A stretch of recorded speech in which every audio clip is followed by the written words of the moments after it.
Chapter 1007. As Hellion Vivian thought about it, she lowered her head and fed the two little ones another mouthful of chicken steak. The family of four walked around for about an hour and a half before it was their turn to eat. The important task of ordering was handed over to Bailey Shangxie. In Beligaju's words, he was already so old that he should learn to do it himself. Hellion Vivian was speechless. She once again felt that there was a problem with her family's education method. Bailey Shangxie didn't have any objections. He liked to spend money for his younger brother and mother, not to mention that he now had an income. His red eyes scanned the menu and finally landed on the staple food page. Handmade noodles. The waiter lowered his head and noted it down. Bailey Shangxie thought about it carefully for a while and said in a faint voice, "I want everything except this. Give me 2 bottles of wine." Hearing this, the waiter was stunned. He wanted everything except handmade noodles. The waiter decisively turned his head away, thinking that he really couldn't listen to the child's random order. He had to wait for the adults to make the decision. "Just do as he says." "Thank you." Hellion Vivian was very polite when she smiled. The waiter was completely dumbfounded. Why was even the adults like this? Customer, perhaps you don't know, but our beef and mutton are all real ingredients. It's not the same as the ones sold outside. Don't mention how full it is. 2 adults and 2 children really can't eat so much. Why don't you choose more carefully?" The waiter spoke with a Beijing accent and was very good at service. Hellion Vivian liked this kind of authentic old Beijing people the most. She thanked him again and said, "Master, I know you have a good heart, but don't worry, we have a big appetite." Hearing that there were so many customers, the waiter didn't say anything more. He just muttered in his heart that how could they possibly finish all the food. They ordered everything. There were 28 plates of meat alone, not to mention all kinds of meatballs, tofu, vegetables and noodles. Hellion Vivian and the others were sitting at a table that couldn't fit all the food, so they used 3 carts to put the ingredients. All the waiters didn't think that they could finish all the food.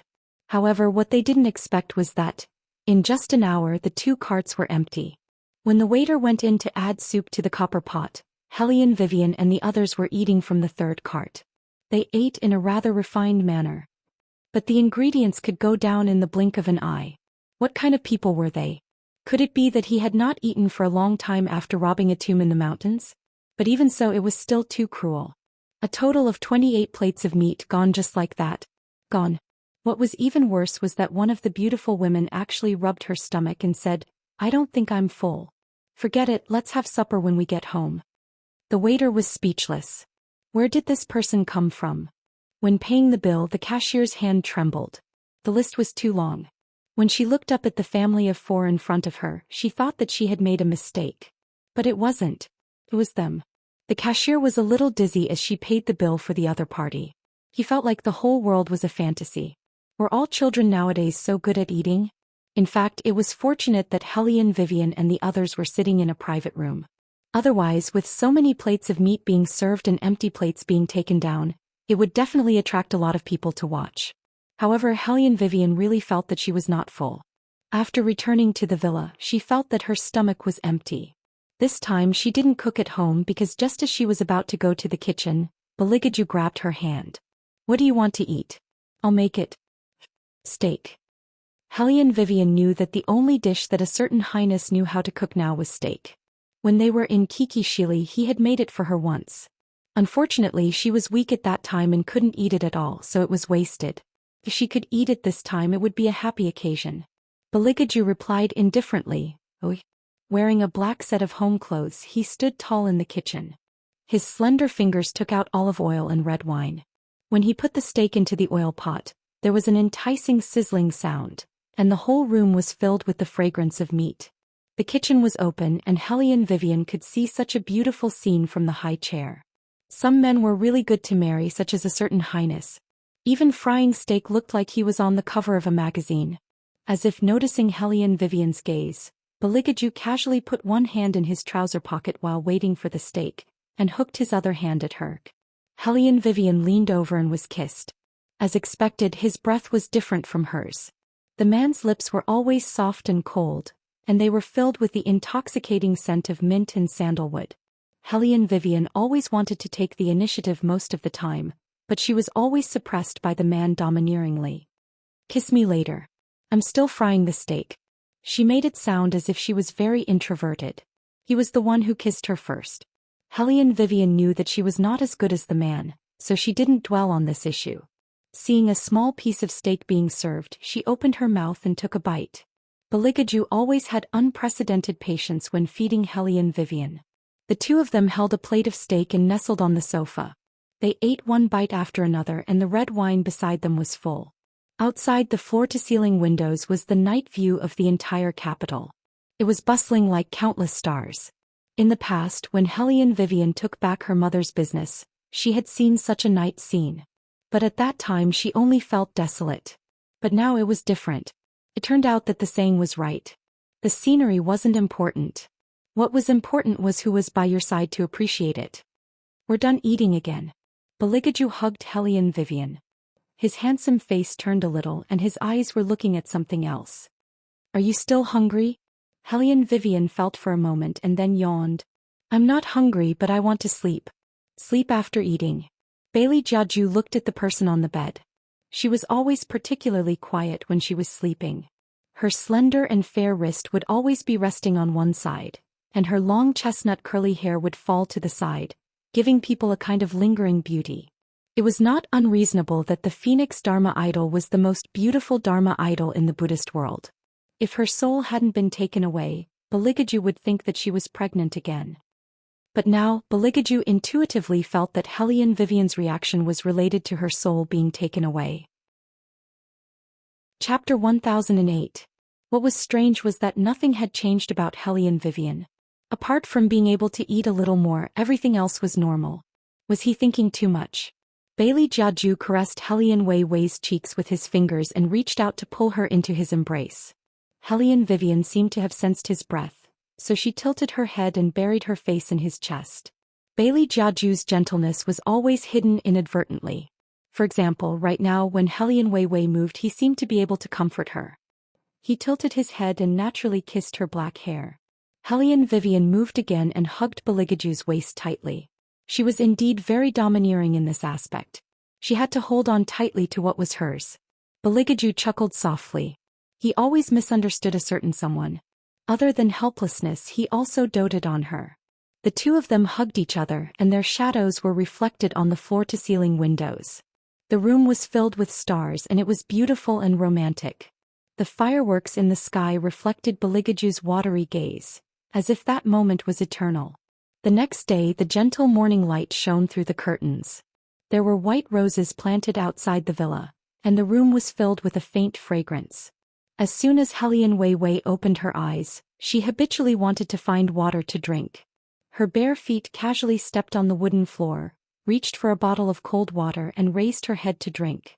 She wanted to go back to bed and continue sleeping. However, she didn't know if it was her imagination, but she felt that her hair was especially long today. Also, the bed seemed to have become bigger. When Hellion Vivian lay back down, she lowered her eyes and looked at her ankle-length hair. She tilted her head and thought for a moment. In the end, she felt that it wasn't a big deal, so she tilted her head and planned to continue sleeping with His Highness. After all, with His Highness's figure, it was very comfortable to sleep with him in her arms. However, her hand had just wrapped around him when Bailey Jiaju woke up. After his deep eyes saw her, he was stunned for a moment. Then he pressed down on her hand. Because he had just woken up, his voice still carried a trace of hoarseness and gloominess. Do you feel uncomfortable anywhere? Oh. Hellion Vivian didn't understand why His Highness kept asking her this question yesterday. She raised her eyebrows. What's wrong? Beligaju looked at the figure in front of him and said in a faint voice, Nothing. It's good that you're not feeling uncomfortable. Then let's continue to sleep. Hellion Vivian hugged him and was in a good mood. Let's stay in bed. With her eyes closed, Hellion Vivian's skin was milky white and her facial features were more tender. Her arms and legs were much smaller than before. Her face was also small with a unique stubbornness. Her snow-white kasaya dragged on the ground like flowing water.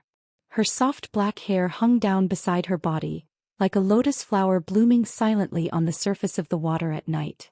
Beligaju remembered the first time he saw Phoenix on Mount Tenya. At that time she was also very quiet. She didn't speak or smile like a little jade sculpture. That's right. The person in his arms, had returned to her childhood appearance.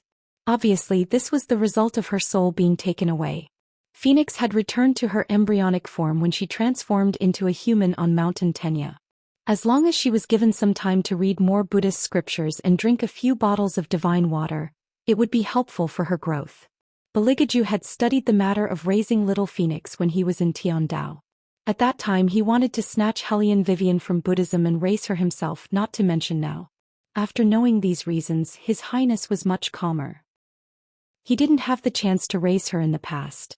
Now that he finally had the chance, of course he would have this kind of reaction. But you don't have to carry her everywhere you go. Hellion Wei Wei helplessly supported her forehead, just like a little Buddhist monk. Chapter 1009. Baligaju let her sit on his lap while he opened a business magazine to read. He looked very handsome, but he had to kiss her hair from time to time. She was really not used to it. Moreover, if others saw her like this, they would laugh to death. She definitely couldn't let her son and that group of rough men know about this. That was the only thought left in the miserable Hellion Vivian. She couldn't go to the car dealership during the day, nor could she stay in the villa for long. There were no classes at the kindergarten today, so the two little ones would definitely sleep in at home. He had to escape now. The only good place Hellion Vivian could think of was the headquarters of the Ju Wei group. There was a place to rest and a computer to play online games. As long as she was given a book or a movie, she could stay there for the whole morning without affecting Baligaju's work. Most importantly, no one would guess who she was there. You want to go to my office so much? Do you want to check on me? Baligaju glanced at Hellion Vivian and asked calmly, how do you want to introduce yourself? In fact, the 11-year-old Hellion Vivian was not really a child. However, because the embryonic form of Phoenix made people look 3 years younger than their actual age, and because Baligaju was too tall, Hellion Vivian had to look up at him every time she spoke. Just say that I'm your sister. Baligaju smiled slowly. Hellion Vivian grabbed him. Her hand was still small. Then let's go now. I'll get someone to prepare the car. Baligaju's voice was very casual, but the smile on his face did not match it. The villa area was not far from the headquarters. However, when the staff on the first floor saw their CEO Ju appear in the building at this time, all of them tensed up. Fortunately, the company had a dedicated elevator for the CEO. Otherwise, they would definitely go crazy if they stayed in the same elevator as CEO Ju. However, who was the girl beside CEO Ju? She was so pretty. Especially that pair of eyes that were as clear and pure as a transparent spring. It was as if as long as one was looked at by that pair of eyes, even if she said that the sky was round and the earth was square, one would believe her. Moreover, the clothes she was wearing were also different from the rest. It was a bit like the kasaya that was specially made for the novice monks in ancient times. It was extremely white and clean. Did you see that? The person that CEO Ju brought along. Of course I saw it. I took a closer look just now. That child is so beautiful. Why is her hair so long and beautiful? It almost reaches her ankles, right? That's not the point. The most important thing is the other party's identity. It's my younger sister. How do you know? Because, when I entered the office with the excuse of delivering some documents, I happened to hear Xiao Ju asking the child to call him Big Brother. Baligaju was indeed thinking of a way to make Hellion Vivian call him brother, and in a very shameless way. If you want to play computer games, say those 2 words. Hellion Vivian. I'm not playing computer games anymore. I'm going to lie on the sofa and rest with my eyes closed. However, Baligaju was not satisfied with this person leaving his sight. He grabbed her back and pressed her on his lap. His smile was very beautiful with a unique demonic charm, and his voice was very low. Vivian, are you sure you want to persevere until noon? It's only 8:40 in the morning. There are still more than 3 hours until noon. Are you going to lie on the sofa in boredom for more than 3 hours? In order to prove her backbone, Hellion Vivian was determined not to speak. Baligaju reached out and rolled up the sleeves of her kasaya, which was too long, and then whispered in her ear, even if you really persevere until noon, I will use lunch to threaten you. Hellion Vivian. Isn't it just hunger? Did he really think that she would give up everything for food? How naive. So food can't threaten you. Hellion Vivian snorted in her heart and said, of course. Then I can only take a picture of your current appearance and send it to my son and the others. Baligaju said slowly as he pretended to reach for his phone. When Hellion Vivian heard this, she turned around abruptly and reached out to grab his wrist. After hesitating for a long time, her little face flushed red. Beligaju wasn't in a hurry and just waited for her with a smile. Hellion Wei then clenched her teeth and called out the two words brother with a pause. The man who had tasted what he wanted chuckled softly as he held the phone. He kissed the top of Hellion Vivian's head and said, "Good girl." Hellion Vivian didn't care what book she was holding in her hand and bit it in annoyance. This person is so bad. Of course, Beligaju wouldn't let little Phoenix, whom he had carefully raised, feel awkward for too long. His Highness had always been good at tricking people and then giving them a sweet date. Don't bite the book. You'll knock your teeth out. Beligaju reached out to block Hellion Vivian's little head and said, "I'll get someone to bring you the notebook?" Hellion Vivian nodded. She wanted to search for records about her in the Buddhist scriptures on the internet. She couldn't see Sakya right now, so she could only find out how to recover her strength through some written records. Although many of the records were fake and exaggerated, she could still extract some useful information by removing the branches and leaves. Beligaju looked sideways and pressed his fingertips on the phone on the desk, indifferently giving orders. When facing other people, he was far from being as approachable as when he was with Hellion Vivian. Even after being transmitted through the switchboard, his cold voice was even lower than a real person's. The secretary had been looking for a chance to listen in for a long time. Now that she received Beligaju's order, she took a MacBook Air and entered the CEO's office without hesitation. About 30 seconds later, she came out with a very serious expression. In the end, she couldn't help but scream in the group chat, "He's too gentle. You haven't seen how CEO Ju is like. He's so gentle that it breaks people's hearts. When I came in, he was holding a cup of water and feeding someone. He even told the girl to drink slowly, otherwise she would choke. Do you believe that CEO Ju would say something like that? I don't believe it. I don't believe it +1. I don't believe it plus 10,086. Who's that girl? Upstairs, are you new? Why aren't you in formation? Didn't I just say that she's CEO Ju's sister? He's so cute. A little beauty in a kasaya with prayer beads in her hand. She's so cute. When did I have an aunt? Wait a minute, this reply doesn't seem right." Secretary Lu quickly clicked on one of the avatars in the WeChat group and was completely stunned when she saw it. Little Sue. When did he sneak into the group? Chapter 10:10. In the villa, Bailey Shangxie brought over a small stool for Qingchen to sit on. He was originally washing his little brother's hair seriously with the shower head. However, when he saw the news in the group, Bailey Shangxie couldn't help but pause.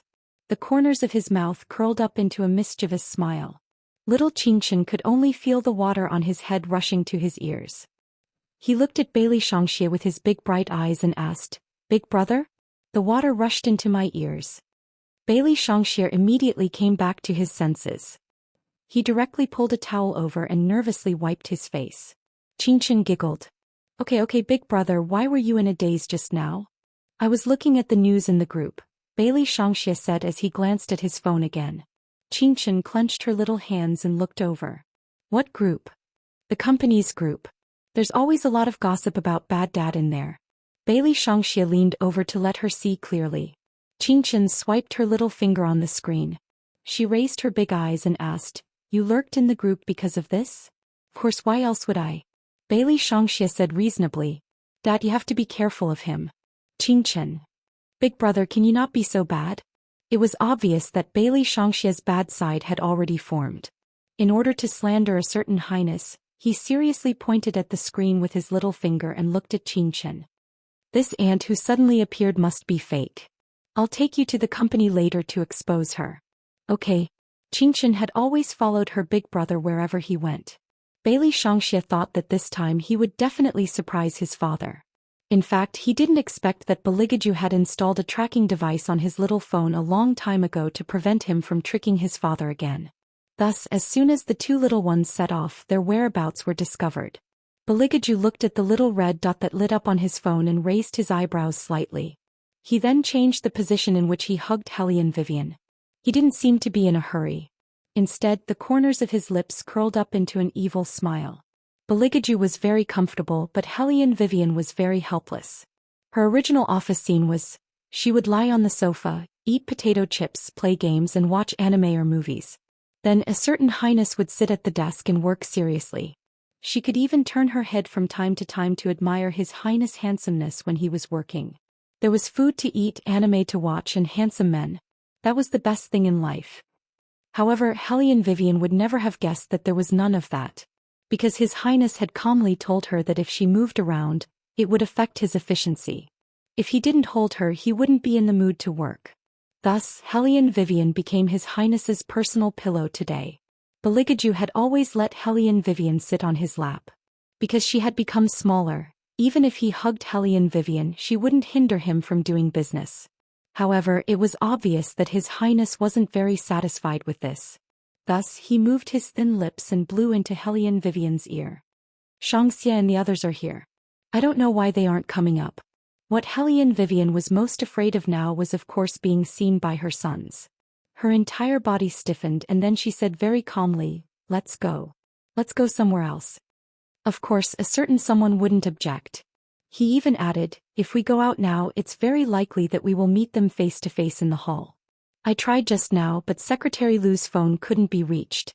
That means Shangxia and the others already know something and are waiting for us in the hall."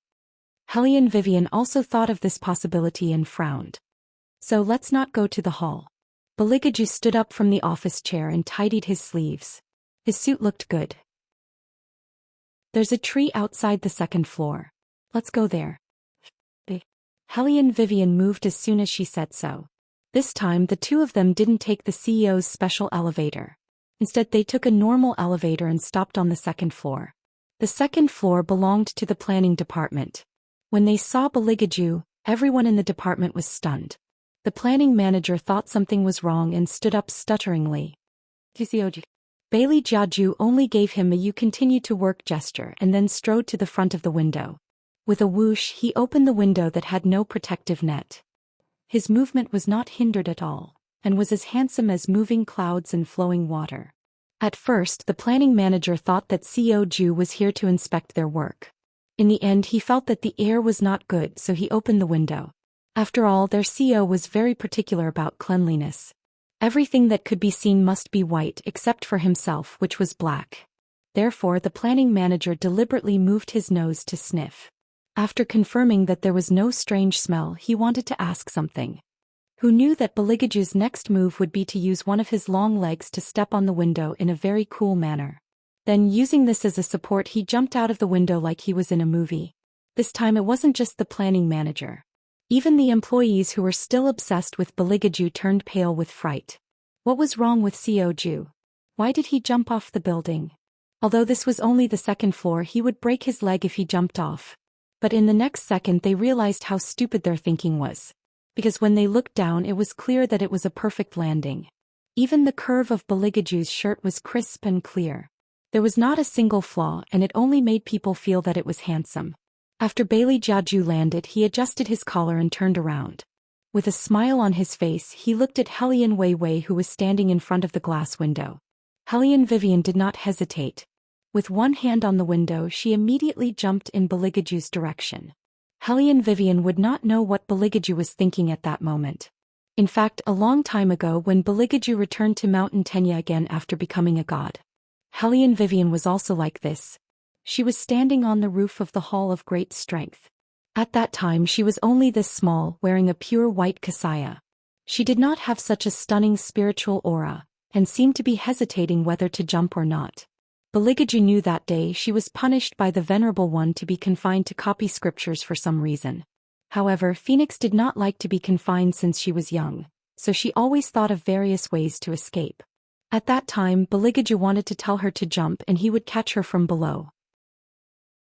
However, Hellion Vivian did not jump because Sakyo appeared. Chapter 10-11. At that time the true Buddha had yet to face the tribulation. Buddhism was fair in its rewards and punishments. Sakyamuni smiled as he looked at the little phoenix who was sitting on the roof and didn't know what to do. He raised his finger and a golden lotus appeared to protect his body. Little Phoenix sat on the golden lotus and came down from the roof. She ran toward the true Buddha without thinking, as if she did not notice his existence at all. Everyone in the three realms knew. When Phoenix broke out of her shell in the fire of hell, it was Sakya who brought Phoenix to Buddhism by himself by shining the light of Buddha on Mount Bujo. In other words, the first person Phoenix saw was Sakya. Her feelings for Sakya were like a bird that just broke out of its shell. She would treat the first person she saw as her closest kin. Otherwise, Phoenix would not use the Phoenix scimitar to sweep away all obstacles for Buddhism in order to repay his kindness. As long as Sakya appeared, Phoenix's eyes would always fall on that person. Even though Baligaju knew that this was not love. But at that time he kept asking himself why those clear and bright eyes did not see him. Perhaps at that time his inner demon was planted. He wanted to get this person crazily. However, he was very clear about her identity. At that time he might not be able to get it. Just like what the King of Hell said, Baligaju was very thoughtful. He had been like this since he was a child. His noble indifference was not a pretense. But the calculation in his heart was also real. That was why he stayed in the upper three realms to wait for an opportunity. An opportunity to make her belong to him both physically and mentally. Now Hellion Vivian had returned to her childhood appearance and was truly reborn from hell. Just like when she had just broken out of her shell. What was different was that this time the first person she saw was himself.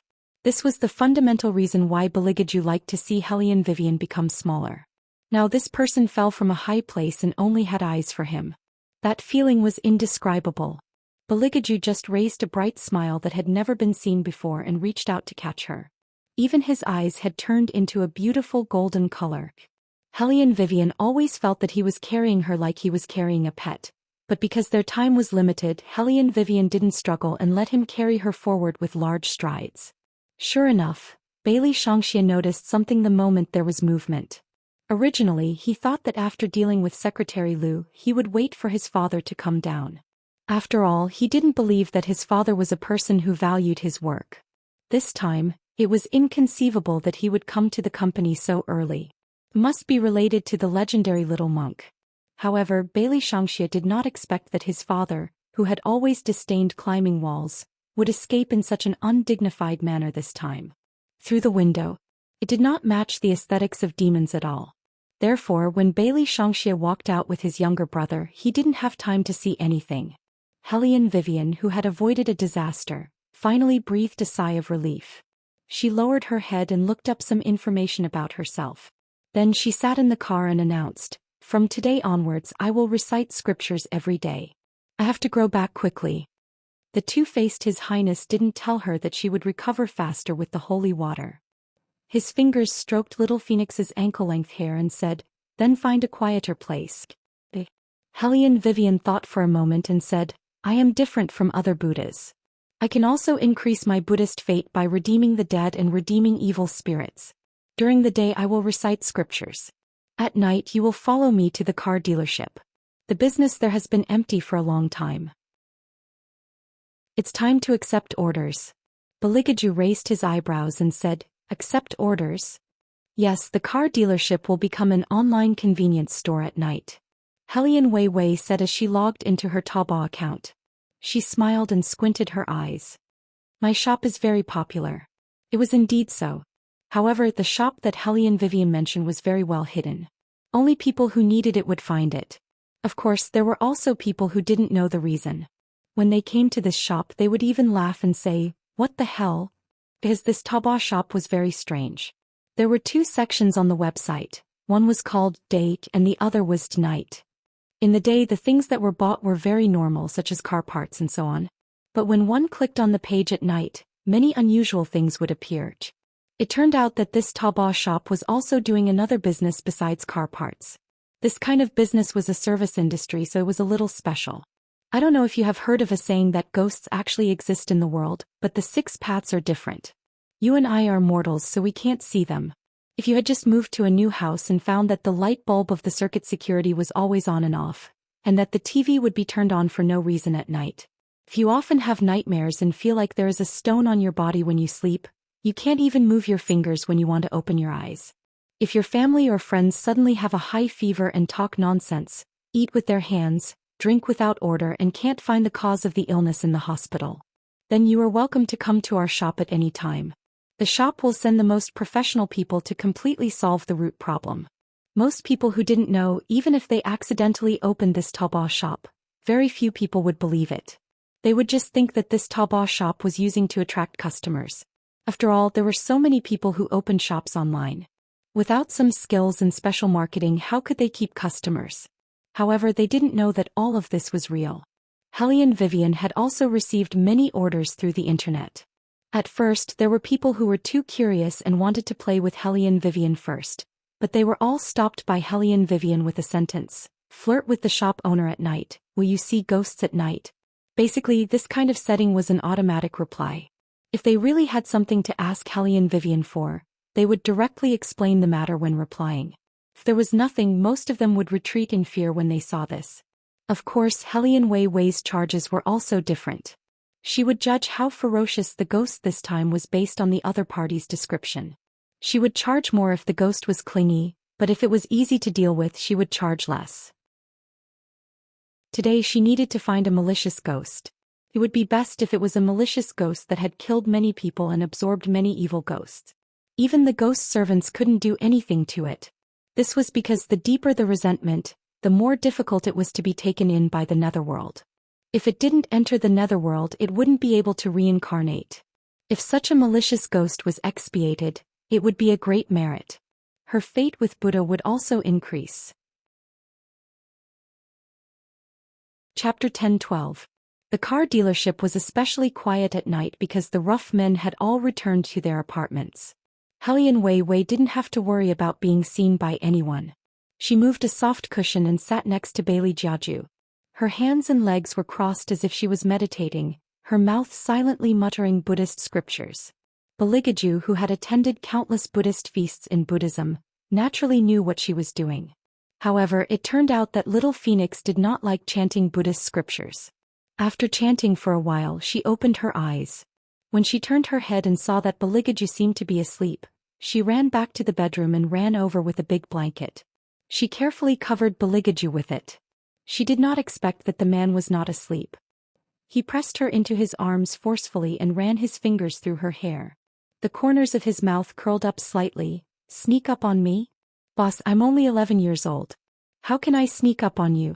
Hellion Vivian used her head to hit Baligaju's chest. Baligaju chuckled and pressed down on the furry head. "It's not a sneak attack? Then go to sleep. Leave those Buddhist scriptures for tomorrow. No, we have to do business today." Hellion Vivian supported Baligaju with her small hands. Her small face puffed up slightly as she muttered, "I remember that when I was in Mountain Tenya, I could grow taller by chanting Buddhist scriptures for a period of time. Why is it useless in the human world?" Baligaju listened to little Phoenix's words and his smile deepened. "You're just chanting Buddhist scriptures and not copying them. Of course, the effect is not as good as when you're in Buddhism." "Is that the reason?" Hellion Vivian was a little doubtful. Baligaju's expression did not change as he asked in return, "What else could it be?" "I don't know. I've forgotten how I grew up." Hellion Vivian was indeed a child at that time. She was considered well-behaved. Other than not liking to be locked up, she followed Buddhism's teachings.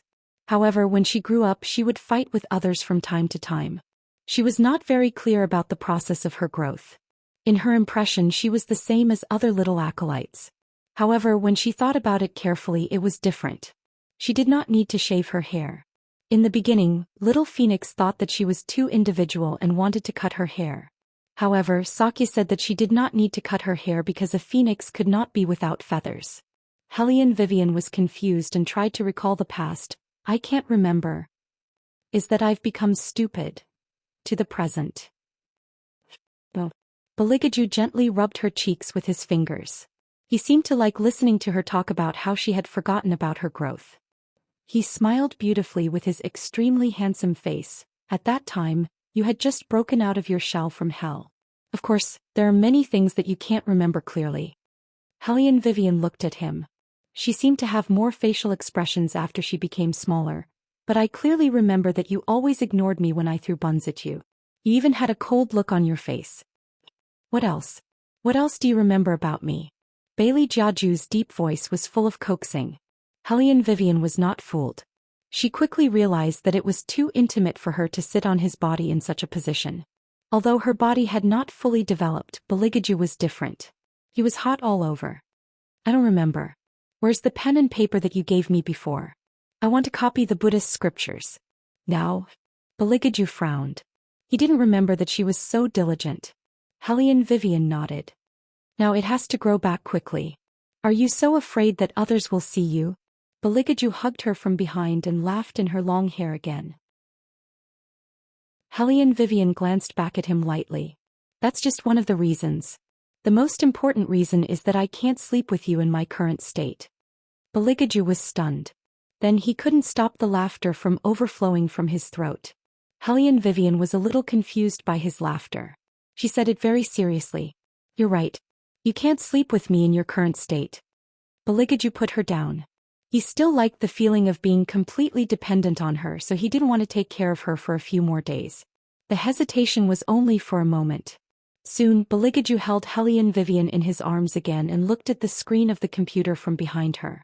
There's a business. Hellion Vivian saw that Taba was flashing. She was in a good mood and clicked on the page. The person on the other end of the dialog box sent over a trembling message. Can you really catch ghosts? She seems to be following me all the time and won't let me go at all. I'm really going crazy because this ghost is not like me anymore. You know, I was very obedient and never thought of developing a relationship with anyone. But one day when I woke up, I found myself lying next to a man. The man was very old. He hugged me and said a lot of things. He said something about how cute I was last night, but I remember that I fell asleep after entering the dormitory and didn't go anywhere. Why is it like this? Why did I become like this? Hellion Vivian typed quickly and went straight to the point. Where are you? Send me your address and contact information. I need to meet you. It's best to meet you at night. Soon the other party sent an address. It was a restaurant near Wudayaku. This address was not out of Hellion Wei's expectations, as most of the universities in the capital were located here. After confirming the good news, Hellion Wei closed the notebook. She originally wanted to put on her own shoes, but she didn't expect Bailey Jiaju to put her down on the sofa. Then he supported her body with one knee, tilted his handsome face and lifted her white bare feet. His movements were very gentle. Not only that, after helping her put on her shoes, he even took her hand and kissed it. He said, My beautiful master, are you satisfied with my service? Hellion Vivian blushed and threw herself into the man's arms. She said in a muffled voice, Let's go. Don't use the handsome man trick. We can't sleep. Yes, master. Beligaju smiled wickedly and kissed her small ear. He looked at her trembling body with satisfaction and then carried her out of the door. It was already dark outside. Beligaju didn't need to hide anything. Black feathers fluttered down and he flew over the roof with Hellion Vivian. The demon's figure was more perfect at night. Especially when they spread their black wings and landed under the moon, it was like a god had descended. Of course, this scene wouldn't be seen by anyone. The city was still bustling, especially at Wudayaku after night fell. There were many Koreans in this place. You could hear phrases like Aya Daokai after taking 2 steps. Chapter 10:13. Even the girl who had approached Hellion Vivian had invited her to a Korean restaurant called Myeongdong. When she walked in, the lights were very dim. It was obviously a very popular place. Logically speaking, such a phenomenon shouldn't have happened. However, it was precisely because of this phenomenon that Hellion Wei smiled. She did not make the call. Her clear eyes swept across the dining hall and fixed her gaze on a girl with waist-length hair. Hellion Wei also didn't hesitate. Even if she became smaller, the innate queen's aura on her body didn't diminish in the slightest. Although she looked very cute now, this didn't hinder her sensitivity. Miss Towsey? Hellion Vivian sat directly opposite the girl. The girl seemed to be afraid of something. When she was suddenly called, she raised her head and looked at Beligaju, who was sitting beside Hellion Vivian. Hellion Vivian knew that it was difficult not to notice His Highness' face, so she casually made up an identity for him. This is my assistant. Now Miss Towsey, please tell me more about you. Your assistant? Towsey looked at Hellion Vivian hesitantly. You're the owner? Hellion Vivian raised her eyebrows and smiled. Miss Towsey, don't worry. Although I'm small, I'm not bad. Otherwise, I wouldn't have sat directly opposite you without even making a call. After Hellion Vivian's reminder, Towsey realized this key point. Her eyes widened. How did you know it was me? It's very simple. Hellion Vivian took a deep breath. You have the smell of a ghost on you. Towsy shuddered at Hellion Vivian's words. She's still here? Then can you send her away? I'm really too scared. She's not here. Hellion Vivian glanced at her again. Which school are you from? I suspect she's in your school. Towsy's expression changed. School? That's right. Hellion Wei's eyes looked at her. Moreover, if we don't drive her away, you will completely lose your own consciousness in less than 3 days, and this body of yours will no longer belong to you. It's very simple. This is the legendary possession. Since you're a university student, you should be able to understand what I mean. Towsy's lips trembled. Gee, she wants to turn me into her? Something like that. Hellion Vivian knew that Miss Towsy was very against her going to her school, so Hellion Vivian didn't say anything to make her feel better like other people. Instead, she told her the truth. The person called Towsy seemed to have no other choice. She stood up with one hand on her forehead and said, "Well, I'll take you to the school to have a look." It was said that the school was a magical place. During the day it was bustling, and it seemed that no place could be as noisy as here. At night it was very quiet, and even the sound of footsteps echoed behind. However, when Hellion Vivian and the others arrived at the school, it wasn't too late, so the lights were still on. Occasionally 1 or 2 students would pass by on bicycles, and young couples would come out for a walk. Overall, this school didn't seem to have any problems. However, that vague resentment seemed to be lingering in every corner of the school. Hellion Vivian had just taken a few steps when Beligaju picked her up and placed her on his left shoulder. If it was someone else who did this, it would definitely look very strange. However, Beligaju's height was there and he was very handsome. When he held Hellion Vivian with one hand, his windbreaker fluttered slightly and he was extremely handsome. Hellion Vivian was surrounded again, but fortunately she was used to it. She pressed her small hand on the man's shoulder and carefully observed the surrounding buildings. In fact, if it wasn't to make his little phoenix happy, Beligaju wouldn't have agreed to let her come here to catch ghosts. Those stupid and dirty things, how could they touch her scent? Hellion Vivian also noticed the way a certain someone raised her. It seemed to be summed up in one word, and that was a tyrant's pet. When she tilted her head, he would ask her if she was thirsty. If her shoelaces were untied, he would personally lower his head to help her tie them. Before coming, he even reminded her that it was okay to play, but she couldn't use her real strength. If he saw that she was too tired, he didn't mind taking care of this malicious spirit himself. If a certain highness personally took care of it, not to mention a malicious spirit, even a demon would be beaten to pieces by him. If that was the case, how could she complete her plan of growing up? Beligaju raised Hellion Vivian very carefully. He didn't even let her touch cold water. Today, a certain highness personally washed Hellion Vivian's hair for her, including putting on her shoes. Towsy looked at the two of them from the side. After hesitating for a long time, she said to Beligaju, "The two of you seem to be very close." Beligaju didn't say anything. He only curled his lips, which was devilish and charming. Towsy was stunned. Hellion Vivian turned her head and pointed at the teaching building not far away. Did someone die in that place? In an instant, Towsy's expression changed. Hellion Wei didn't wait for her to speak and laughed. "It seems like she really did die. Just now, I used my phone to search for your school while I was walking. The web page didn't show any students in your school who had jumped off a building. Then the question is, who died? Do you know?" "I'm not sure. Could it be that someone blocked the news?" Towsy said in a low voice, "There are some things that I can't say too clearly. You should know that the school will take some measures in this regard. Otherwise, if the news is leaked to the media, the school will also be affected." Hellion Vivian put away her phone. "You're right, but I thought you would know. After all, the person who died was your professor's wife." As soon as Hellion Vivian said that, Towsy trembled. Then she asked in fear, "Are you saying that the person who looked for me was her? What do you think?"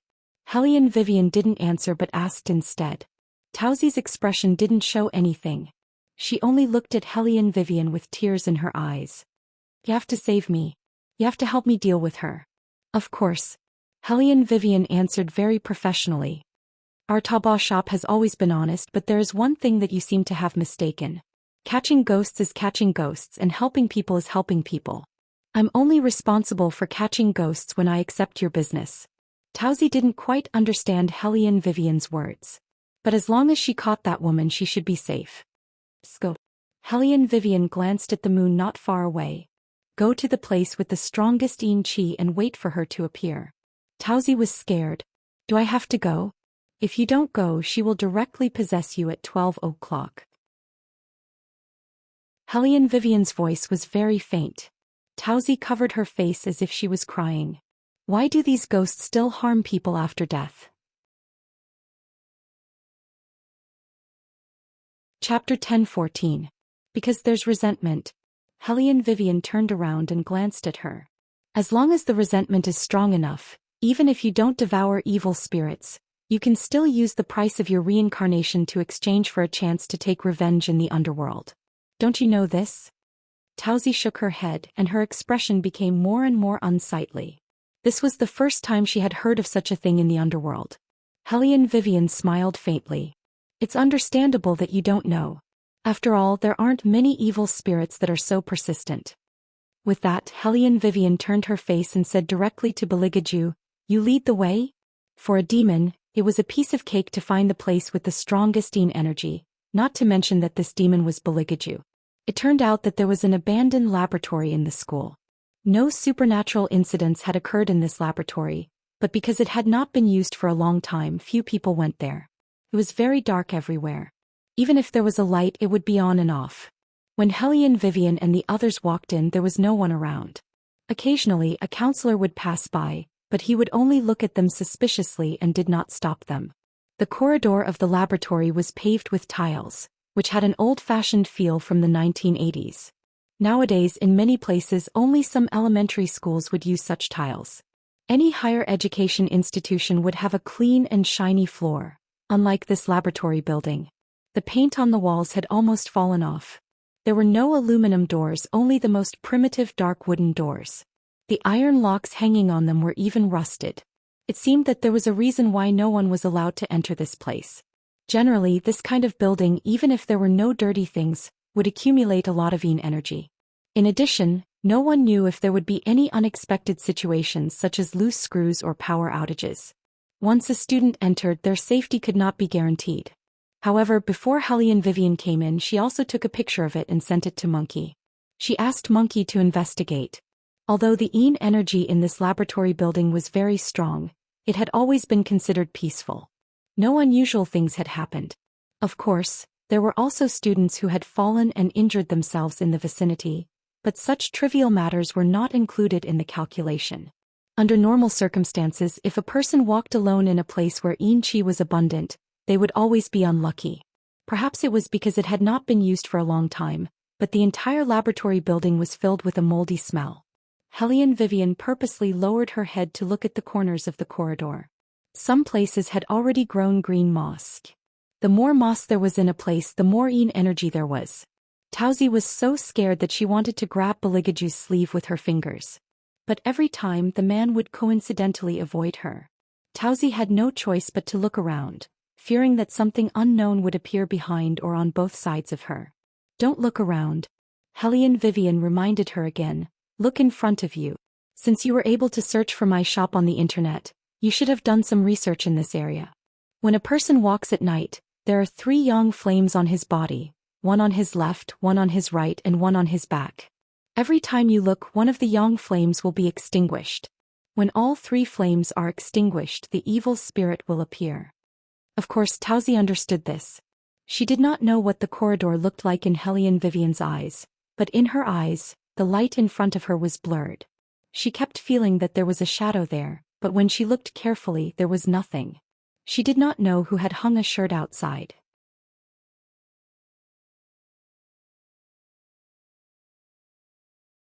Chapter 10:15.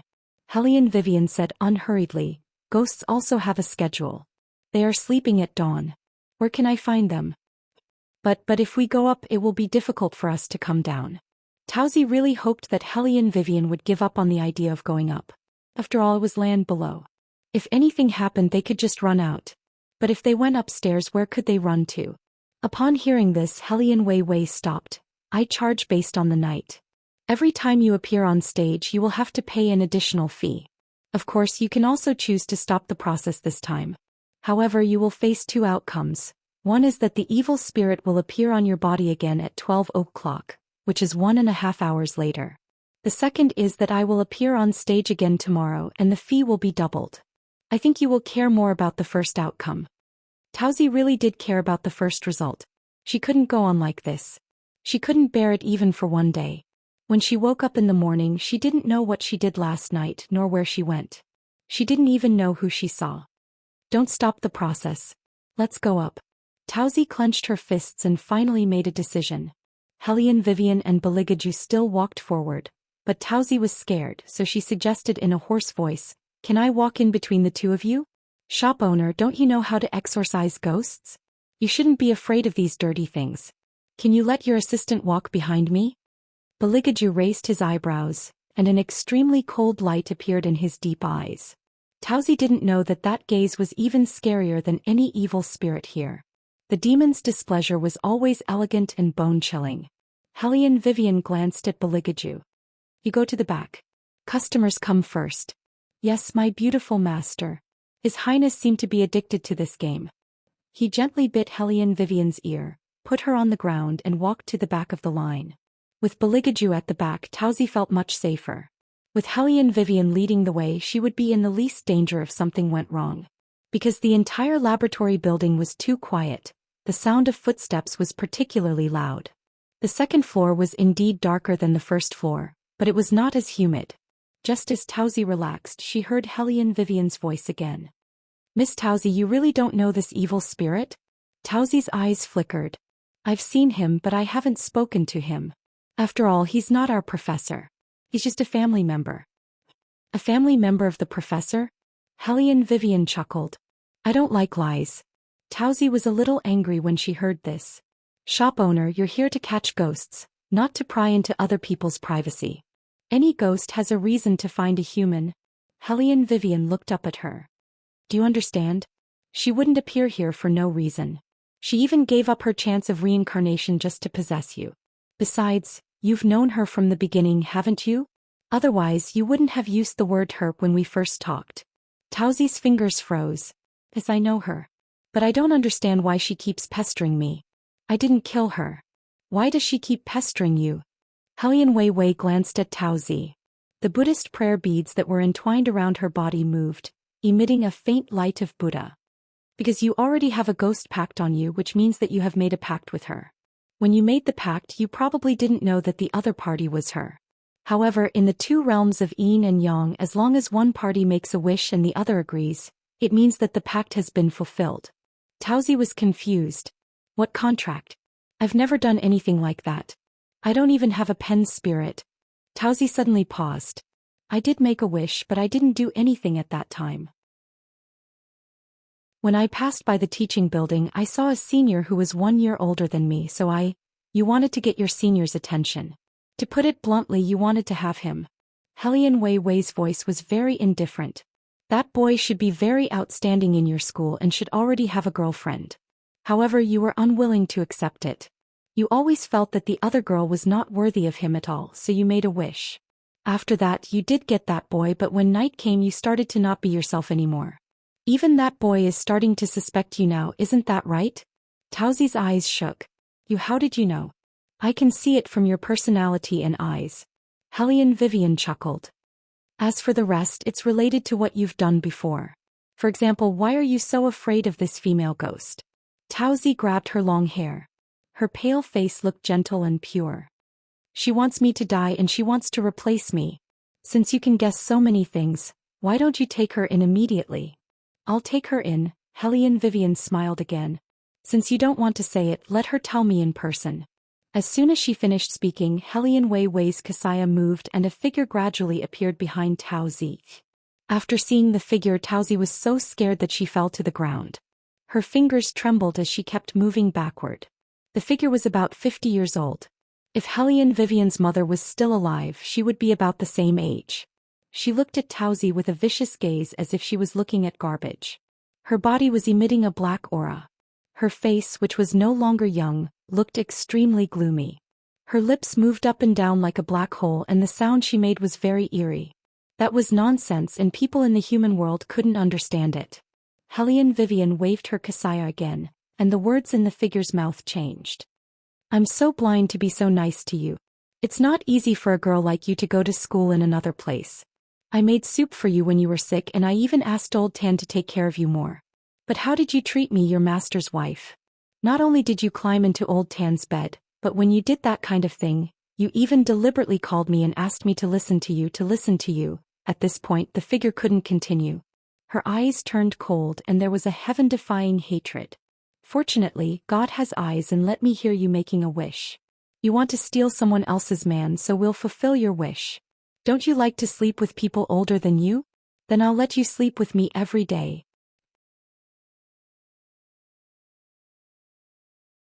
Chapter 10:16. As the last sentence of the figure faded away, a voice rang out. The entire second floor of the laboratory building was filled with thick black fog. That was because the resentment was too deep and accumulated into hatred. Tauzi's eyes were about to fall out of their sockets because of fear. She turned and ran toward the stairs. Her legs were so weak that she didn't dare to look back. But no matter how she ran, she couldn't reach the first floor. When she stopped, she looked up and returned to the original place. The two words second floor were dyed red with blood. Tauzi was so scared that she completely collapsed. She looked at Hellion Vivian and shouted, "I've paid for it. Hurry up and take her away." Hellion Vivian heard this and raised her eyebrows. She blocked with the prayer beads in her hand. The figure seemed to be trapped by something. She looked at Hellion Vivian, full of murderous intent. "I'll kill anyone who stops me from taking revenge. I don't want to do it because you're still young, but don't force me. You can't achieve the best revenge by doing this." Hellion Vivian's words were always unexpected. The figure paused for a moment, then laughed eerily. "Then how should I take revenge? How should I take revenge? This person took advantage of her young age and pretended to be pitiful to force me. Now that I'm dead, I can finally take revenge. I must let her have a taste of what it means to be in so much pain that she wants to die. I won't let you kill anyone." Hellion Vivian only said this sentence from beginning to end. Because the figure couldn't move, blood flowed out of her eyes. She looked at Tauzi like a lunatic wanting to catch her. She knew that she didn't have much time. After today she might not be able to take revenge anymore. Death wouldn't allow her to always be here to bind these Een spirits. Once the time was up, she would be annihilated. She had been hiding for several days and she couldn't hide anymore. Originally she wanted to exchange a life for a life. No matter what, she would kill this bitch. Even if she disappeared from this world, she wouldn't regret it.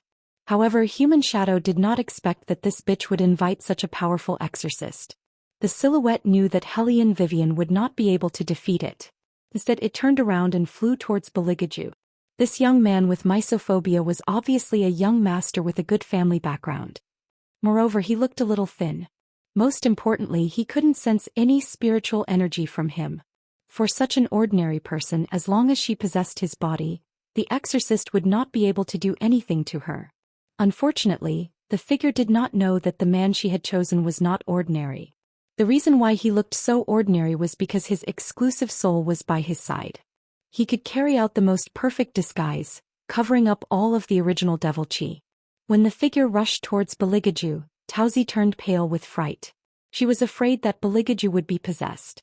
Hellion Vivian's eyes narrowed and her expression changed in an instant. Her short legs kicked hard and she chased after the figure as fast as she could.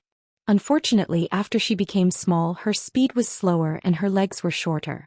In addition, the figure was closer to Beligaju than she was, so she couldn't catch up with the figure. The figure was baring its fangs and brandishing its claws. There were still bloodstains on its face. Anyone who saw it would tremble in fear. However, Beligaju stood calmly in a dark corner, coldly watching the figure approach. When the figure saw Beligaju standing motionless, she secretly laughed. She should have possessed this man from the beginning. She wouldn't have had to spend so much effort. However, when she was about to reach out and clamp the man, she suddenly felt a flash in front of her. That person disappeared before her eyes. It was so fast that it was unbelievable. The figure was stunned and subconsciously turned her head. The man who was in front of her a moment ago was now leaning against the wall with his arms crossed, looking down at her leisurely. His eyes were full of indifference, and behind him were, countless demons were surging out. You, who are you?" The figure suddenly broke out in a cold sweat. How could this be an ordinary person? Which ordinary person would have the ability to make a group of demons obediently obey his orders? The figure still did not feel the devil chi on Beligaju, but she already realized that she had not provoked this inconspicuous man in front of her. There was no time to prepare for her escape. The figure watched as Beligaju did not even raise his hand. He just lifted his eyelids, and in an instant she felt as if her blood was being torn apart. "Do stop." Hellion Vivian moved sideways to block him. She looked at Beligaju and said, "I'll handle this." Beligaju stopped attacking and chuckled. He reached out and hugged her. There was not the slightest hint of danger in his eyes. His thin lips leaned against Hellion Vivian's ear and he said in that deep and pleasant voice, "What should I do, my master? I can't refuse your requests anymore. Can you not always lean into my ear and talk to me?" Hellion Wei Wei's face was flushed red, but she was too small now, so her ability to resist was obviously weaker. She could only let His Highness do whatever he wanted. She tilted her head and said to the figure, "It's not worth it to give up your chance of reincarnation for a mistress. I've also done some research on this lady's living situation. Just now, someone sent me a message saying that she's good at using her advantages to snatch men who are older than her. However, these men can't just do as she pleases, just like your family's old Tan. His willpower is so weak that he can be easily seduced. This kind of thing takes two hands to clap.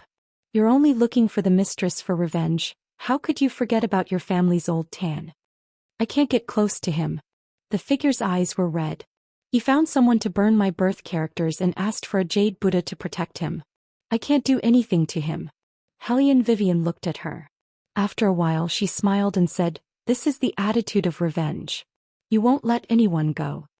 Tauzi couldn't believe what she had heard. Wasn't that child hired by her to catch ghosts? Why did she encourage an old female ghost to take revenge? "Are you kidding me? You were hired by me, not her." Tauzi was angry and scared. She probably knew that Hellion Vivian wouldn't help her. She turned to Beligaju and said, "I beg you, brother. I beg you, please save me." She was still crying when she spoke, as if she wanted to arouse Beligaju's pity. Who knew that Bailey Jiaju would laugh? He laughed very coldly. "If you let me hear the word brother from your mouth again, I will cut off your tongue." This human's mind was really dirty from head to toe. How could she call him brother? Tauzi was stunned. She didn't expect that her trick would be useless. She was stunned with tears on her face.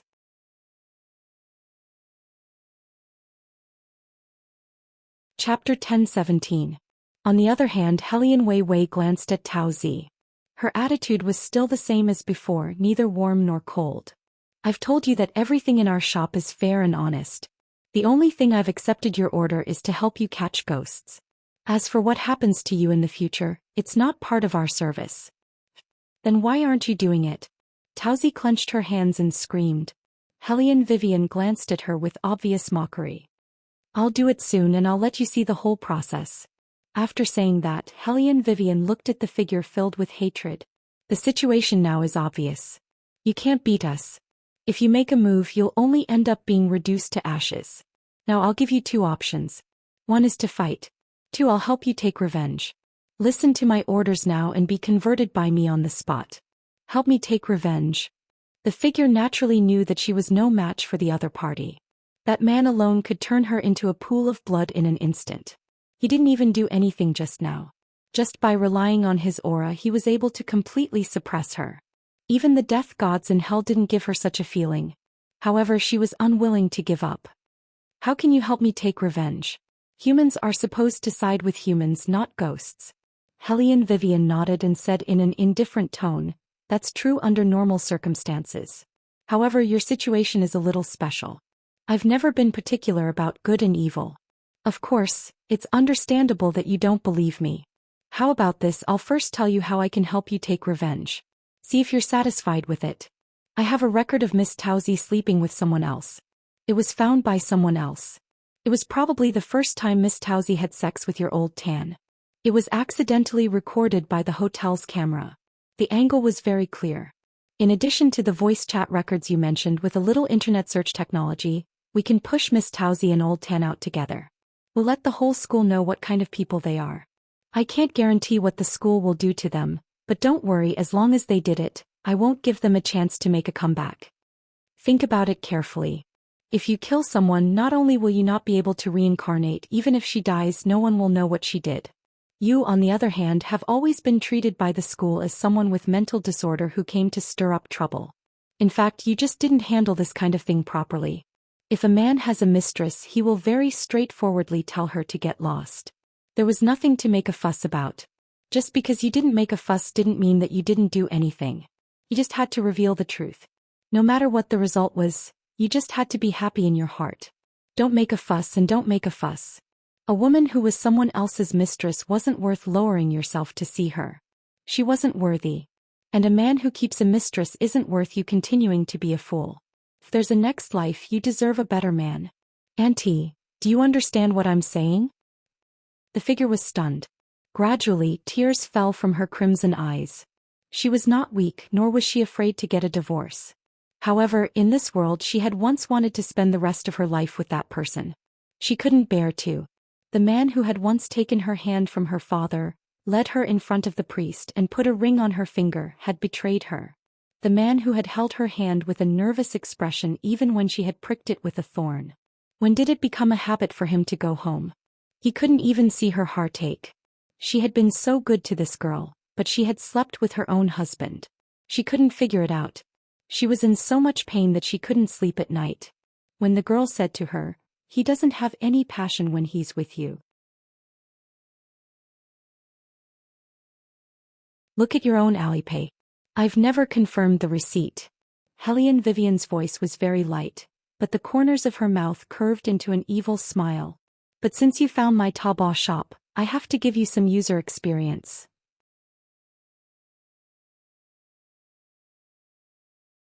Chapter 10:18. Tauzi clenched her fists and said, "What mistress? She's a human and I'm a ghost. Can you use your brain? Also, I hate it when people call me mistress. Just because she met teacher first, does teacher have to spend his entire life with her? You don't have to spend your entire life with her." Hellion Vivian didn't show the slightest anger on her face. It's just that people like you don't understand what loyalty is in a relationship. No one will jump out and blame you if you steal someone else's. After all, scumbags and bitches usually appear in pairs. However, you shouldn't force someone into a dead end after doing something, not to mention that this person is an elder who cares about you. Tauzi sneered, "Even if you're right, what does my life have to do with you?" "Indeed, it has nothing to do with me." Hellion Vivian smiled gently, "Didn't I say that you're my guest? I'll do what I should do, but I'll also do what I promised Auntie. Alright, Casso, you've been there for a long time. Come out." As soon as Hellion Vivian's voice fell, a young man in a black suit walked out from the darkness. He was extremely handsome and had a wicked smile on his face. He carried a black scythe that was taller than a person on his shoulder. "Yo, I didn't expect to meet you here." Casso blinked his left eye and blew the stray hair on his forehead. "This place is really hard to find." When the figure saw him, he took a step back in fear. "Grim Reaper. Alright, don't talk nonsense and let me hit you. If I don't kill you, my salary will be deducted by my master, King of Hell." Casso pointed the black scythe in his hand and pointed it directly at the figure. Hellion Wei Wei's figure moved and blocked in front of him. Casso raised his eyebrows. "Phoenix, you can't do this. My legs are hurting from looking for this evil spirit. It wasn't easy for me to find her, but you still won't let me do it. This is against the rules." Hellion Wei Wei looked at him and said, "Your mission is to get rid of her and release the bound spirits here so that they can be reincarnated according to the normal order. However, even so, the aura of resentment here will not be eliminated. Similar situations will happen again in the future. By then you will be the one who will be tired. Why don't I help you solve this problem? As long as the evil spirit is released, the aura of resentment here will disappear. Similarly, I have a request." "What request?" When Casso heard that she wanted to release the evil spirit, his whole body shook as if there was a tail behind him. One had to know that resentment had a significant impact on their work. The more resentment there was, the more work they had to do. Those spirits wouldn't be moved no matter what. If Phoenix could help him solve this problem, it would be best. Hellion Vivian looked back at Tauzi and the smile on her face became wider. "Help me find this person's life history. She shouldn't be able to live for long." "Her." Casso tilted his head and looked at Tauzi. "She's a greedy person and has a heavy heart. This kind of person will often create many evil things and easily cause resentment. If there aren't any good deeds, I can come back in less than 20 years to cut off her soul. As Casso spoke, he took out a black notebook. Let me take a closer look. She likes to sleep with old men. There should be a source of infection in her body now. Although she will get married in the future, after she gets married, she will meet a crafty mother-in-law and her marriage life will be very unsatisfactory. Once a woman is infected with this disease, she will have buds all over her body after a month. Her husband couldn't stand it and simply left her with nothing. At that time she was already in her 40s, more than 10 years older than her peers. Her death was very tragic and her whole body was emitting a terrible stench. Even her relatives didn't want to go near her. Furthermore, she had 2 abortions when she was young and didn't leave behind a child. This was her entire life in her later years. After Casso finished speaking, he closed the notebook in his hand and smiled faintly. Since there are still men who like this kind of woman, they must be blind. That's why humans are said to have a negative IQ sometimes. I'm also a human.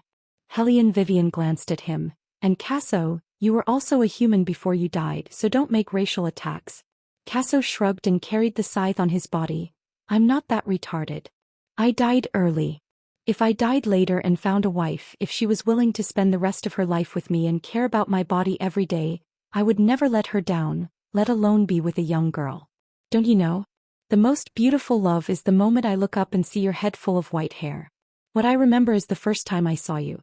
You were like a young girl. If that day has not come, then there is no need to talk about love. I've received countless souls. Some of them are in front of the hospital bed. Their partners will take out their photos from time to time and look at them after sending them away. They will talk a lot. The older they are, the more they will understand that staying together until old age is more precious than anything else. I didn't know that you death gods can recite poems. Hellion Vivian said lazily. Casso was very proud. Good men all know how to recite poems. Listening to the conversation between Hellion Vivian and Casso, Tausi was about to go crazy. She covered her ears with both hands and shouted, "What do you mean by growing old together? What do you mean by predicting my life? I don't believe it." "It doesn't matter whether you believe it or not." Hellion Vivian looked at her and smiled. "Haven't you always been worried that I won't help you exorcise the ghost? I'll let Auntie reincarnate in peace now. As for you, don't worry, I don't like to kill people and I don't have the right to decide who lives and who dies.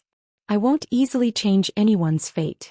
I let Casso out just to tell you that God is watching what people do. No one needs to interfere and God will take you." Tausi stared at Hellion Vivian. Just like that, she couldn't breathe and fainted from anger. When she woke up again, many school leaders and students were surrounding her. At that time it was already 6 o'clock in the morning. The laboratory building was like a brand new building. It was no longer humid like before, as if someone had finally let go of something. Even the roses outside the window bloomed into white flowers. From time to time butterflies flew over. Tausi reached out and touched it. She heaved a sigh of relief. She knew that the old woman was really gone. She couldn't hurt her in the future even if she wanted to.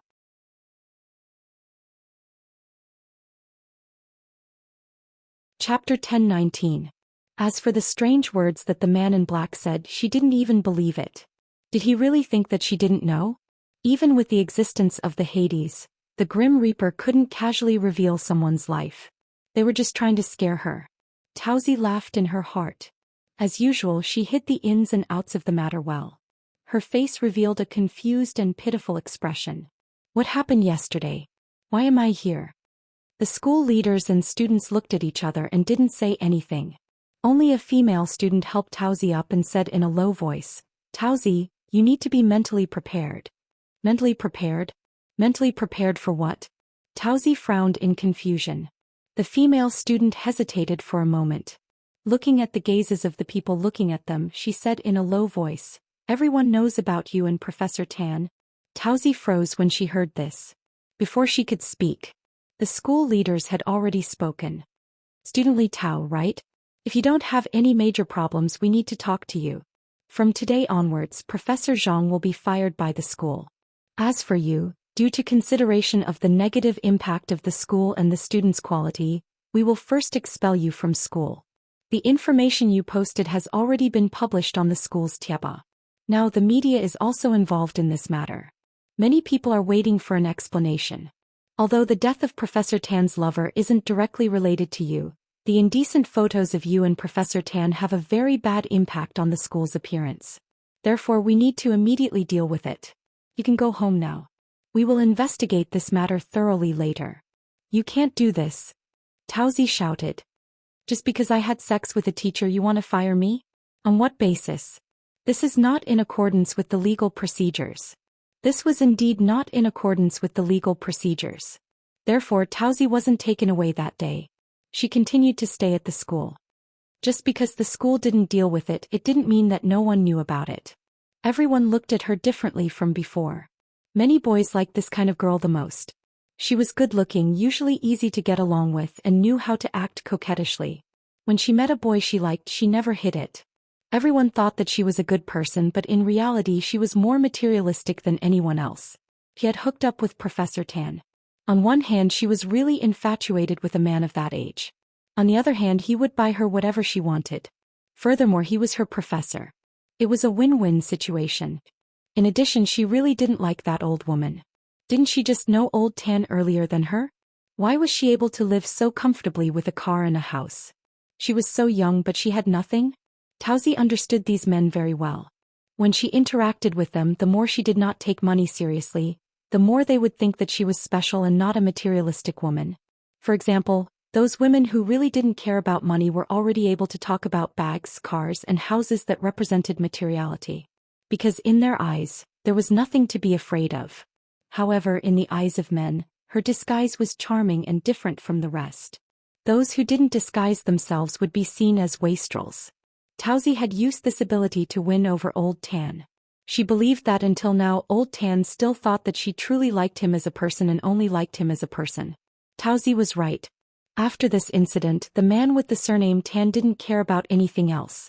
After finding Tauzi, he held her hand and said, "I'll be good to her for the rest of my life." At that time, Tauzi already knew that Old Tan had been fired by the school because of this incident. In addition, it had caused a huge commotion.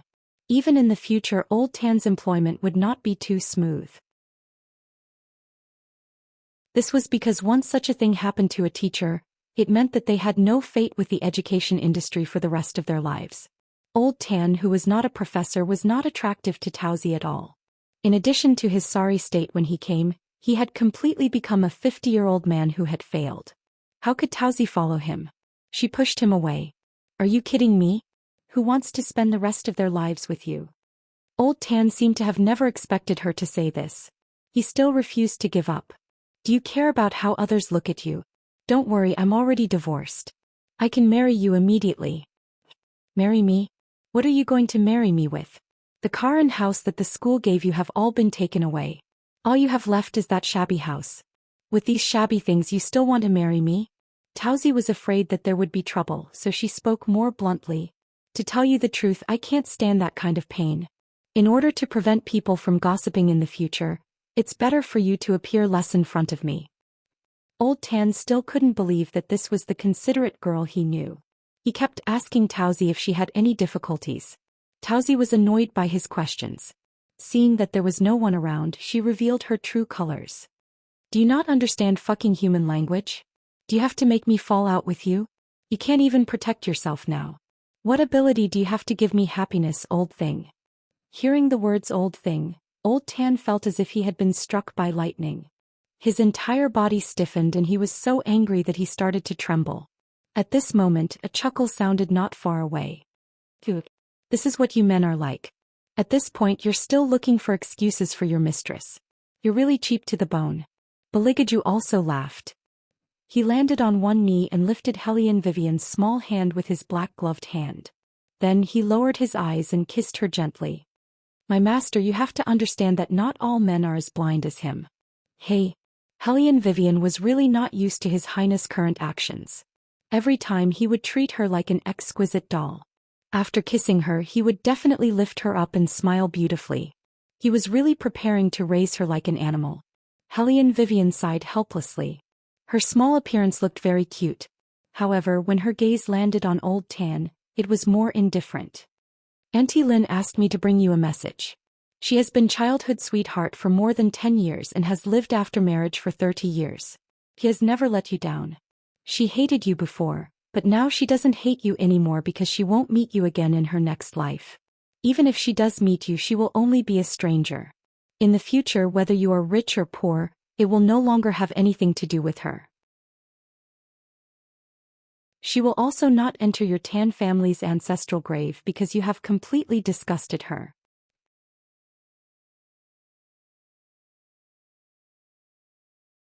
Chapter 10:20.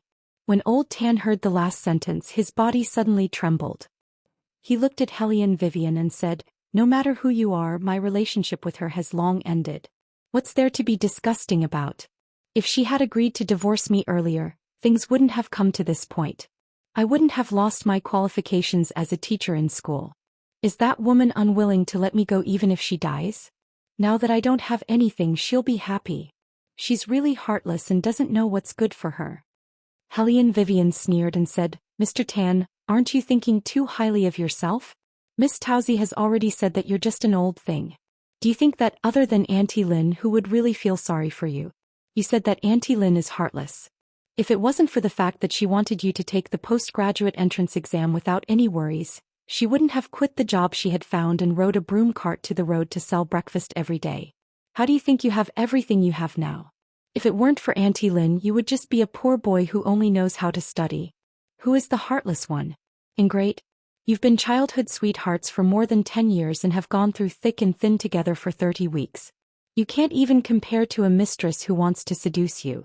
You still have the face to mention your job title? What caused you to lose your qualifications as a teacher is your character and this Miss Towsey who interferes in other people's families. Reality is already like this and you still can't tell who is the one who is good to you. It seems that it's better for Auntie Lynn to be dead than to be alive. She doesn't want to waste time by your side. How can there be a scum like you in this world? The education system should really think about who is more suitable to be a teacher." Old Tan was like a drowning dog. His hair was tied up, and the demeanor he was usually proud of was all gone. His finger trembled as he pointed at Hellion Vivian and said, "Where did you come from? I'm warning you, I see that you're still young, so I won't lower myself to your level. What has our matters got to do with you? You're just eating carrots and worrying. If you have the time, you should take care of yourself. Don't be so talkative and meddle in other people's matters. Simply ridiculous." Beligage's eyes darkened. A loud bang was heard. It was unknown where the lightning came from, but it actually split the tree behind Old Tan in half. Old Tan's expression instantly changed. He was scared out of his wits. He pressed his left hand against his chest and patted it with all his might. Towsey was even more terrified when Hellion Vivian and the others appeared. Because she knew very well that the reason why her matter was exposed was because of the other party's actions. Now only Towsey would remember what the man in black said to her at the sight of Hellion Vivian. How could such a destitute life belong to her? She was so young and beautiful she could find any man she wanted. As long as she got rid of the burden that was Old Tan, there would be plenty of people who would want her after graduation. However, even Towsey didn't know why, but it seemed that everything was progressing as the shop owner said. Including the gifts she promised to give to that old woman. One of them was that she would ruin her and Old Tan's reputation. Inexplicably, Peach's hair began to stand on end again. She looked at Hellion Vivian, afraid that the other party would do something. However, Hellion Vivian didn't do anything. She only turned her body and stood in front of Beligaju. She looked at Old Tan and said, "You're right. This matter really has nothing to do with me. I only brought the words that Auntie Lynn asked me to bring. As for the rest, whatever happens to Mr. Tan in the future will be his own doing. Of course, there's also Miss Tao." As soon as she finished speaking, Hellion Vivian glanced in Towsey's direction. Towsey shivered from her gaze and wanted to shake off Old Tan and leave. Now, the way her classmates looked at her was different from before. Although she wasn't expelled from school, she wasn't doing well. Old Tan's appearance wouldn't be of any help to her in the future. Instead, it was like a piece of smelly plaster. He had to shake him off. However, Old Tan couldn't see through Towsey's thoughts. He wanted to hold her back and didn't even look at Hellion Vivian and the others. It was as if the words that the people who had accompanied him for most of his life had brought him didn't matter at all. Beligaju's thin lips curled up as he watched this scene. He picked up the somewhat sad little phoenix and whispered, "He will regret it. In a while he will know how stupid he is. You're not allowed to kill." Hellion Vivian turned around and glanced at him. After turning small, her expression was very rich. Baligaju laughed. "Kill such a person? Wei, you look down on us demons too much. From an aesthetic point of view, killing such an old man would only be a disgrace to us. We only kill fresh flesh. This kind of person who emits the lowest level of filth, even Shangxia, who isn't picky about food, wouldn't take a second look at him, let alone me. Even if we were to eat, we wouldn't eat spoiled food." Hellion Vivian was speechless. "Then why did you say that he would regret it?" Baligaju's fingers traced Hellion Vivian's hair and touched the tip of her nose. "Demons can smell the scent of death. He's about to die." As soon as he finished speaking, a sound came from the other side. It turned out that Tauzi's words had triggered Old Tan. Old Tan's heart disease had relapsed. His fingers grabbed Tauzi and refused to let go. Tauzi simply pushed him onto the stairs with all her might. Old Tan's head was broken and blood flowed all over the ground. He desperately wanted to get the medicine that had rolled to the side. However, the distance was a little far and he couldn't reach it at all. Old Tan looked at Tauzi with bloodshot eyes, hoping that she could help him get the medicine. Who knew that Tauzi would show an unprecedented disgust towards him? She said, "Old thing, it's good that you're dead." Then she ran into the dormitory. Old Tan panted and reached out to grab the clothes in front of his chest. He didn't know why, but he suddenly remembered that when he had his first heart attack, the woman who was afraid that something would happen to him and cooked soup for him. He chased her out of the house. He was so tired that he wished that he could never see that old face again. He even hated that she liked to talk to him when she was eating. He felt that that was a reflection of a person's lack of upbringing. He hated that calloused hand even more. It really made him lose his appetite. However, he had forgotten that without that pair of hands he would have nothing. He would have even walked into the door of death long ago. No one knew how regretful Old Tan was.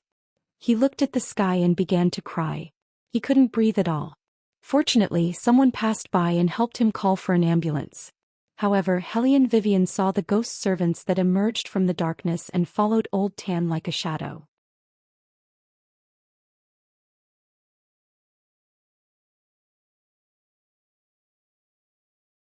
"No, I still have to copy the scriptures. Otherwise, Buddha will think that I'm not sincere enough." After Hellion Vivian returned to being Phoenix, she was still very stubborn in certain aspects, mainly because she desperately wanted to grow taller. Baligaju looked at his empty arms and stood up without thinking. Then he glanced at the ghosts outside the coffin. Those ghosts seemed to have understood His Highness' intention in minutes and began to stir up trouble. Lightning flashed and thunder rumbled. Hellion Vivian looked at the suddenly darkening sky and was stunned for a while. Then she stood up and ran into the coffin to turn on the light. Just as she was about to sit down and seriously copy the scriptures, the electricity stopped and everything was dark. This time she really had no choice but to drag the pillow and walk to Baligaju. "Are you going to take an afternoon nap?" "It's a bit late for an afternoon nap now, but I can hug you and talk to you." Baligaju smiled calmly. Hellion Wei suspected several times whether or not these things were done by him, but looking at a certain highness expression, she felt that she was probably thinking too much. In short, the two of them lay down in the black coffin again. Baligaju hugged the person in his arms with satisfaction. The tip of his tall nose rubbed against her jade-like neck. "You smell like milk. I'll wash your hair tonight. My beautiful master should smell good from head to toe. Stay away from me." Hellion Vivian's body was still in the growth stage. Being treated like this was always very sensitive. Even her tailbone was a little numb. Baligaju liked to see her like this. He pressed Hellion Vivian's back and then kissed the top of her head. "Don't move. Your body can't handle me right now." Hellion Vivian couldn't be more shameless than a certain person. Her face was slightly red, so she let him do whatever he wanted to her. Probably because she was still growing, Hellion Wei fell asleep after a short while. She was snoring in her sleep. Her fair and tender little belly was exposed outside, which was very cute. Baligaju also closed his eyes. With Hellion Vivian in his arms with his long legs, he didn't look like the great demon that everyone was afraid of.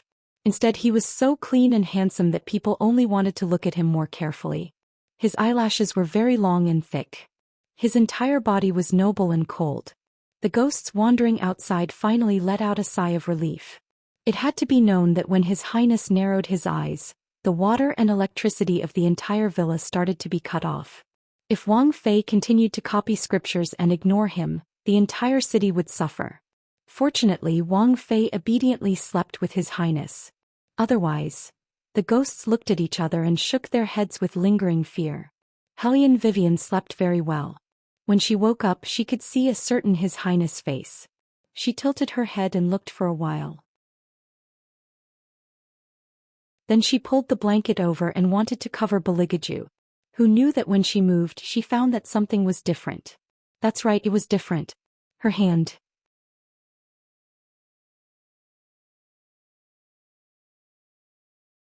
Chapter 10:22. And Hellion Vivian felt as if all her rationality had been knocked out of her body along with his movements. Those who had never experienced such a feeling would probably never understand. All of her senses had been sucked away. She could only close her eyes and wrap her arms around his neck as he brought her to the peak step by step, but she didn't know that it was because of this one action of hers. Beligaju suddenly sped up. He pinched her slender white and soft waist, half fiercely and half softly coaxing. Wei, listen to me. Don't let go. Let me take you properly. Then be gentler. In the end, Hellion Wei still couldn't resist. She lightly bit her lip and opened her mouth. Her long hair was stained with moisture, just like a flower that had been ravaged when it first bloomed. No matter what, it would only make people want her even more. Beligaju did the same. He carried her and sat down, letting her sit in his arms. As he whispered in her ear that he would be gentler, he fiercely pressed her against him. When he kissed her neck, he didn't forget to tell her how hot and comfortable it was inside. In this aspect, Hellion Vivian was clearly no match for Beligaju.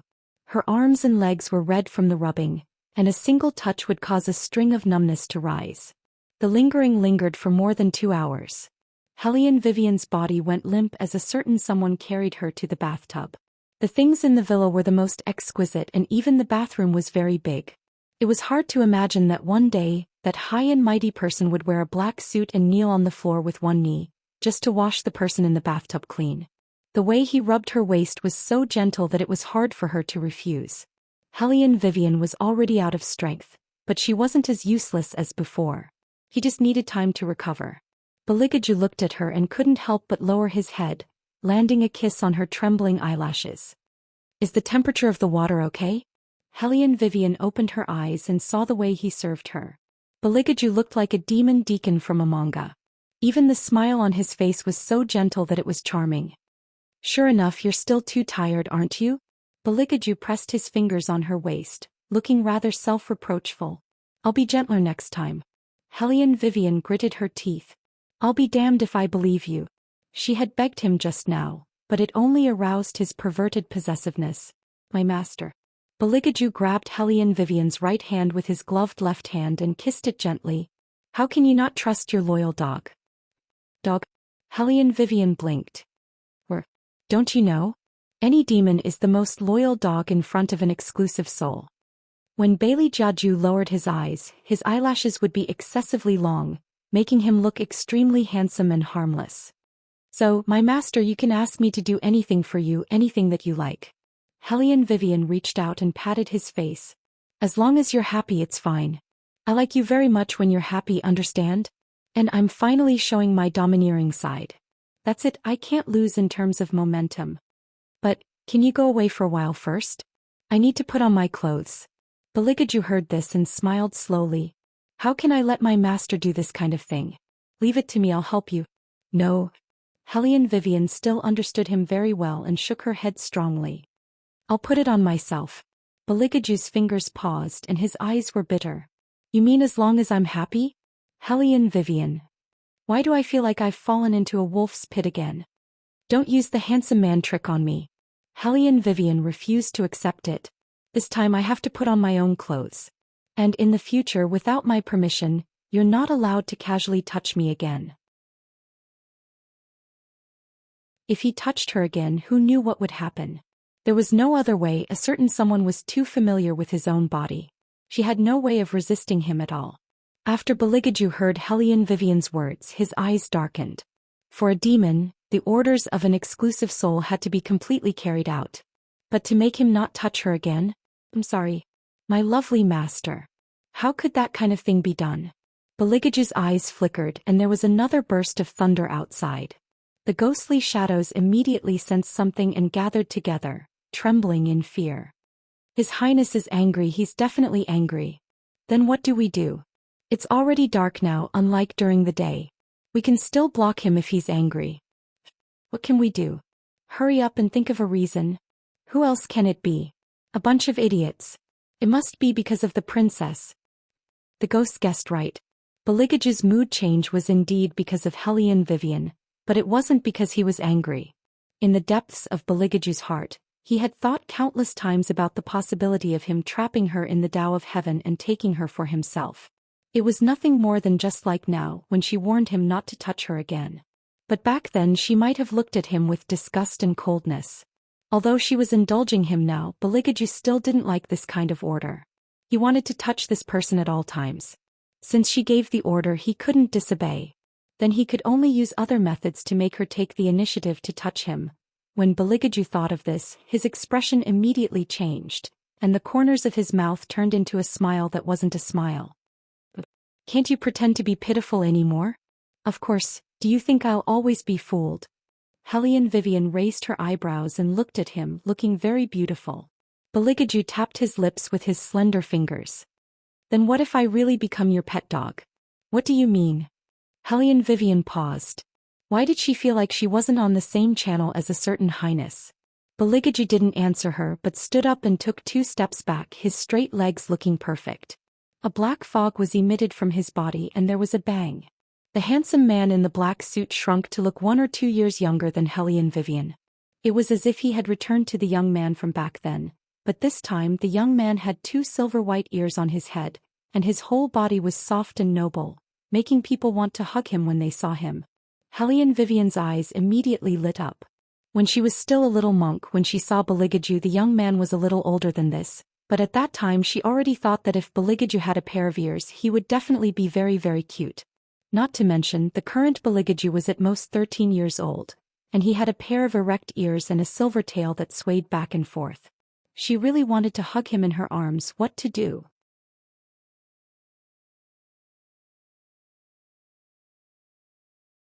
Chapter 1023. My master, are you satisfied with my current appearance? Bailey Jiaju chuckled softly. He even adjusted his voice. Although it sounded cold, there was an indescribable sweetness in it. Hellion Vivian couldn't resist this kind of cute thing the most. She suddenly remembered that when she made a contract with Beligaju for the first time, he was still trapped in the ancient book. That was his most demonic soul fragment and it was very bewitching. At that time she didn't fall for it, but now, all his soul fragments combined into a whole and he became like this. Hellion Vivian couldn't resist at all. Beligaju's mouth slightly curved and he deliberately pricked up his ears. Hellion Vivian couldn't help it this time, and directly hugged him in her arms. She was so beautiful. I'm very satisfied. You can go out with me like this today. Yes, my master. Beligaju increased his strength with a smile on his face, feeling every inch of her warmth, and gently raised his lips. He was very clear about what form to show at what time. But he hadn't been like this for a long time. At that time he had just been born from chaos. The first thing he learned was disguise. Whether it was humans or demons, when facing cute things they would always lower their guard. He relied on this natural appearance to lure food closer little by little and then tore them apart. Except for Sakya and the King of Hell, very few people had seen his appearance at that time. Because this cute appearance only lasted for 40 days, he learned a more perfect disguise.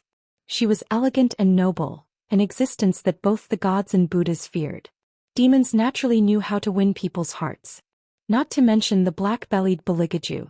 But in this world, except for Hellion Vivian, there was no one else who could make this man willing to return to his original appearance. There was no one who didn't like Beligaju in this form. Hellion Vivian hugged a certain highness who was shorter than her, and felt that her heart was about to melt. She didn't care about him not touching her. But this wasn't Beligaju's ultimate goal. He wanted Hellion Vivian to take back that order. But a certain highness had always done things deeply. When dealing with a phoenix who was as vigilant as a fox, he had to give her enough sweetness.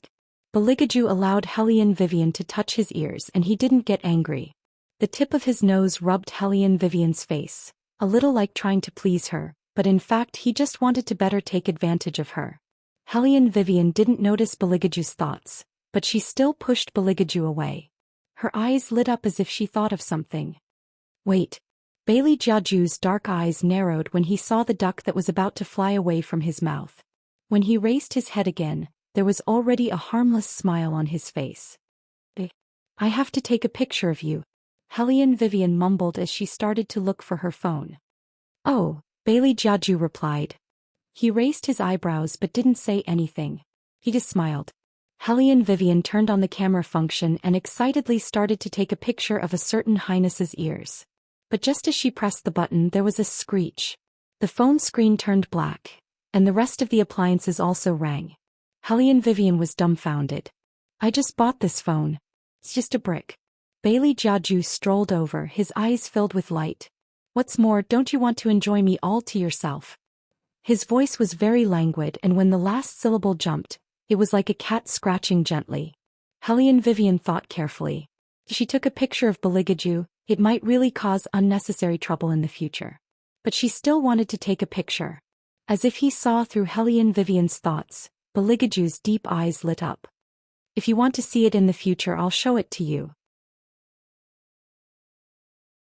Why leave a picture? Since he already knew that she had no resistance to his appearance, he would naturally make good use of it. That was why his little phoenix was still a little too inexperienced. However, her actions reminded him of something. Perhaps in a while he could use his phone to take more pictures of her sleeping and then blackmail her. He couldn't be blamed for thinking so much. It was really her order that made him very angry. Hellion Vivian still didn't know what Beligaju was thinking. She reached out and touched his ears again. I want to see it and you'll change? Without any additional conditions? Of course not. Beligaju knew that she was smart. Even now she was still wary. He slowly dug a hole for her. Look, I showed you this time. I didn't add any additional conditions, did I? Hellion Vivian stared at his face for a few seconds. I still feel that something is wrong. You really don't have any other purpose? Why do you think so? Beligaju's voice sounded very gloomy, but his ears drooped. Am I not good enough? Hellion Vivian was a little embarrassed by his appearance. Did she really measure the heart of a gentleman with her own mean measure? Cough. Hellion Vivian coughed softly and reached out to hug him. She felt that it was really nice to hug someone softly. She also felt that his ears would sweep across her cheeks from time to time. She hesitated and began to compromise. If you don't like it, I won't take pictures. When ordinary people heard this sentence, they would basically forget about it. But His Highness was never an ordinary person. Demons were best at pretending to be obedient after taking advantage of others. Beligaju rubbed his ears against Hellion Vivian's face. There was an indescribable loneliness in his expression. It's not about taking pictures or not. I just don't understand why you don't believe me. Hellion Vivian was even more ashamed. It's my fault. I just asked casually. I always felt that it was too easy. Like I said, you are my master now. Beligaju raised his head and looked at her with deep eyes. He began to retreat in order to advance. If you want to take pictures for me, I won't stop you. I just want you to trust me more. Hellion Vivian really didn't understand. It was just a simple matter of taking pictures. How could it become such a serious topic of trust? However, seeing that His Highness was so serious, Hellion Vivian didn't dare to be negligent. She immediately expressed her opinion. I absolutely trust you. Beligaju hugged the person in his arms and buried his face in her long hair. His ears trembled as he tried to hold back his laughter.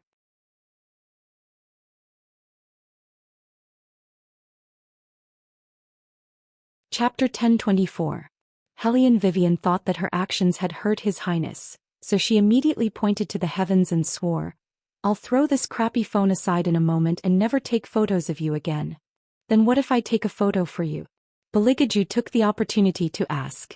The hot-blooded Hellion Vivian instantly said, as an arms tycoon, this kind of thing was a piece of cake. As long as it could make her other half happy, taking a photo was nothing. Beligaju looked at her and slowly smiled. He pulled her hand and kissed the back of her hand meaningfully. My master, don't forget what you said. Hellion Vivian blinked. She didn't think it was a big deal, but when she thought about how she had to take His Highness out at night, she felt that she had to take some precautions. Let's take a look at the Taobao store first. If it's a mistress like yesterday, we won't accept it. If there's a pervert, we won't accept it either. You'll definitely be kidnapped in this state. Hellion Vivian muttered as she opened her MacBook. She didn't forget to let go of Baligaju's hand. If that was the case, it wouldn't be him touching her. It would be her touching him. Baligaju didn't say anything. He wrapped his left hand around her waist from behind and put his face in her neck. The corners of his mouth curled up into a faint mischievous smile. Hellion Vivian allowed him to use the tip of his nose to sniff her neck. Sometimes she would avoid it when she couldn't stand it. Most of the time she let Baligaju do whatever he wanted. The main reason was that she always felt that His Highness's nervous system was more sensitive after he became smaller. As a more mature person, she had to be more meticulous. That's right, she had to be more meticulous. Hellion Vivian looked at the Taobao page that popped up on the screen. To show that she didn't neglect His Highness, she even freed a hand and pressed Baligaju's left hand that was hugging her. Then she continued to log into her Taobao account.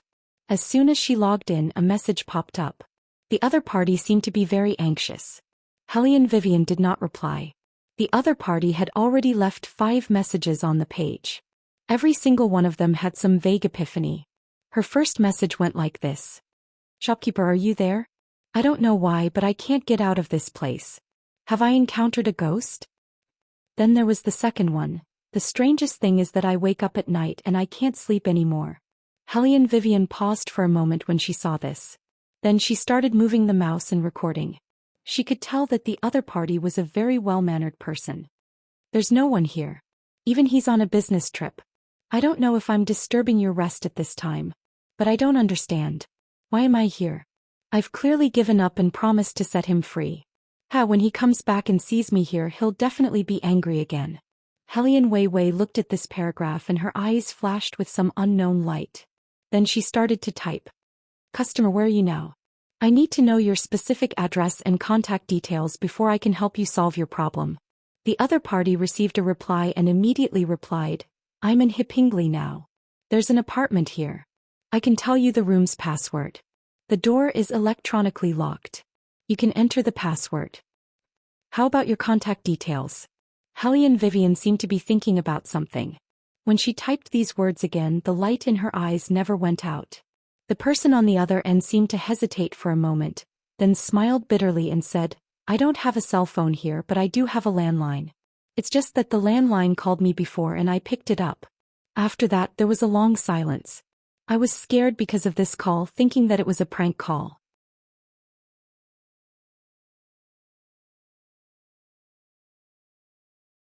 In fact, Hellion Vivian did not know that except for Baligaju himself, he would never let anyone see her slowly growing up. This was the demon's paranoid possessiveness.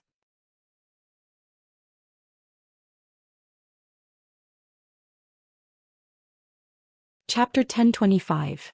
It was night and it was drizzling in a celebrity apartment. The apartments within the Third Ring Road were not considered cheap in the capital. However, this apartment was indeed sky-high. Apart from the villa area in the east of the city, this apartment was probably the most expensive. As soon as the car stopped, one could see a successful person entering the apartment with a briefcase.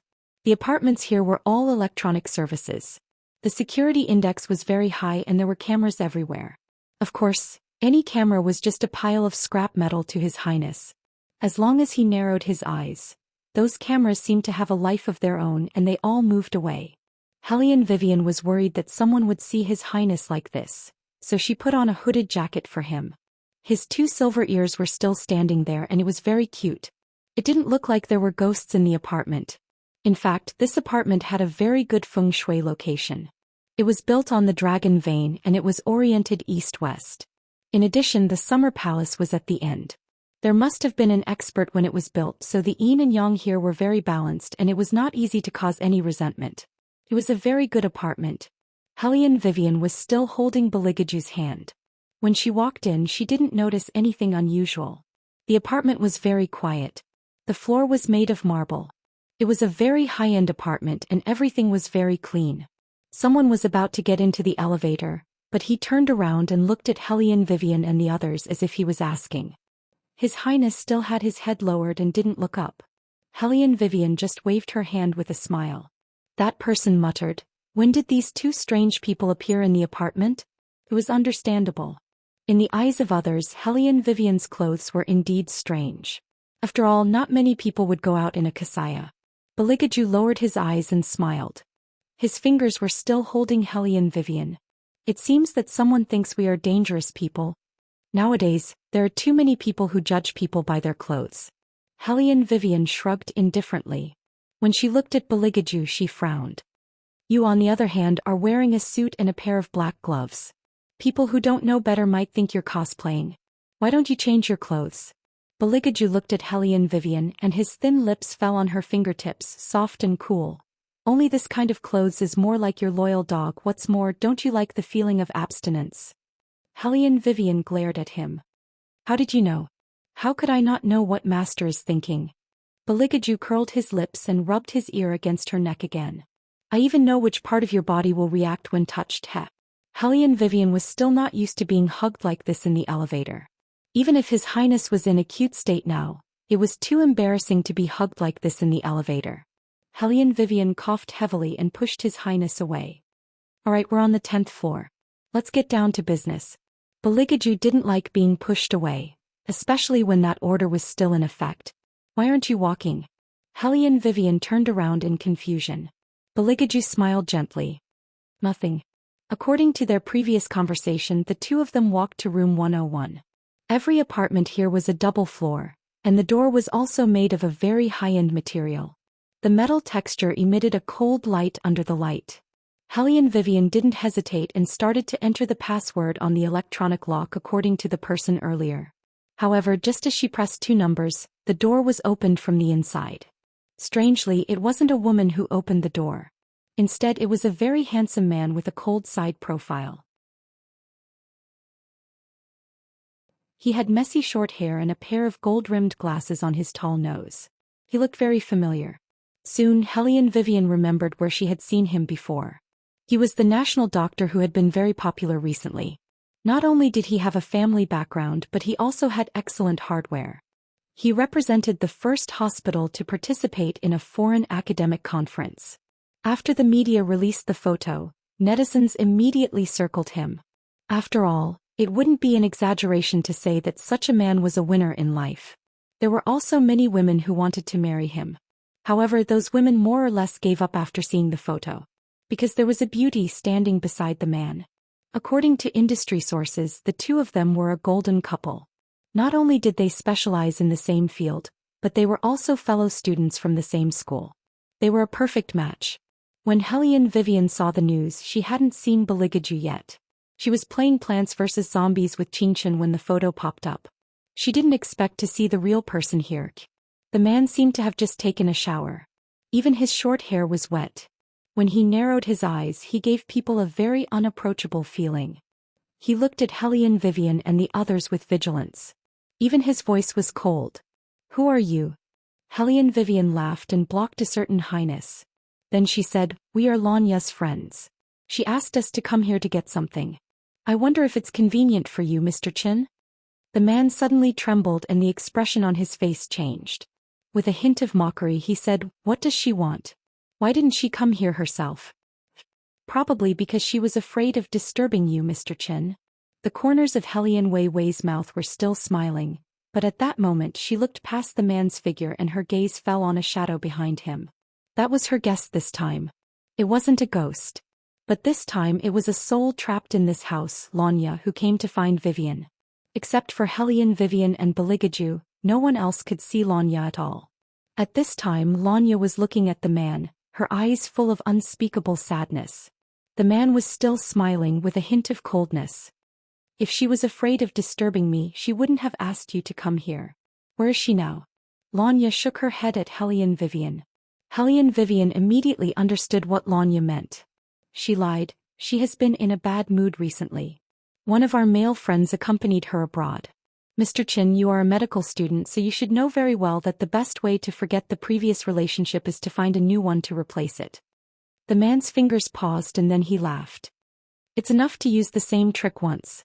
Why would she use it a second time? When did she become so stupid? Since that's the case, please tell her clearly what you want and ask her to come and get it in person. Hearing this, Lanya lowered her head. Her long hair slid over her face and covered all her expressions. But even so, it couldn't hide the sadness emitted from her.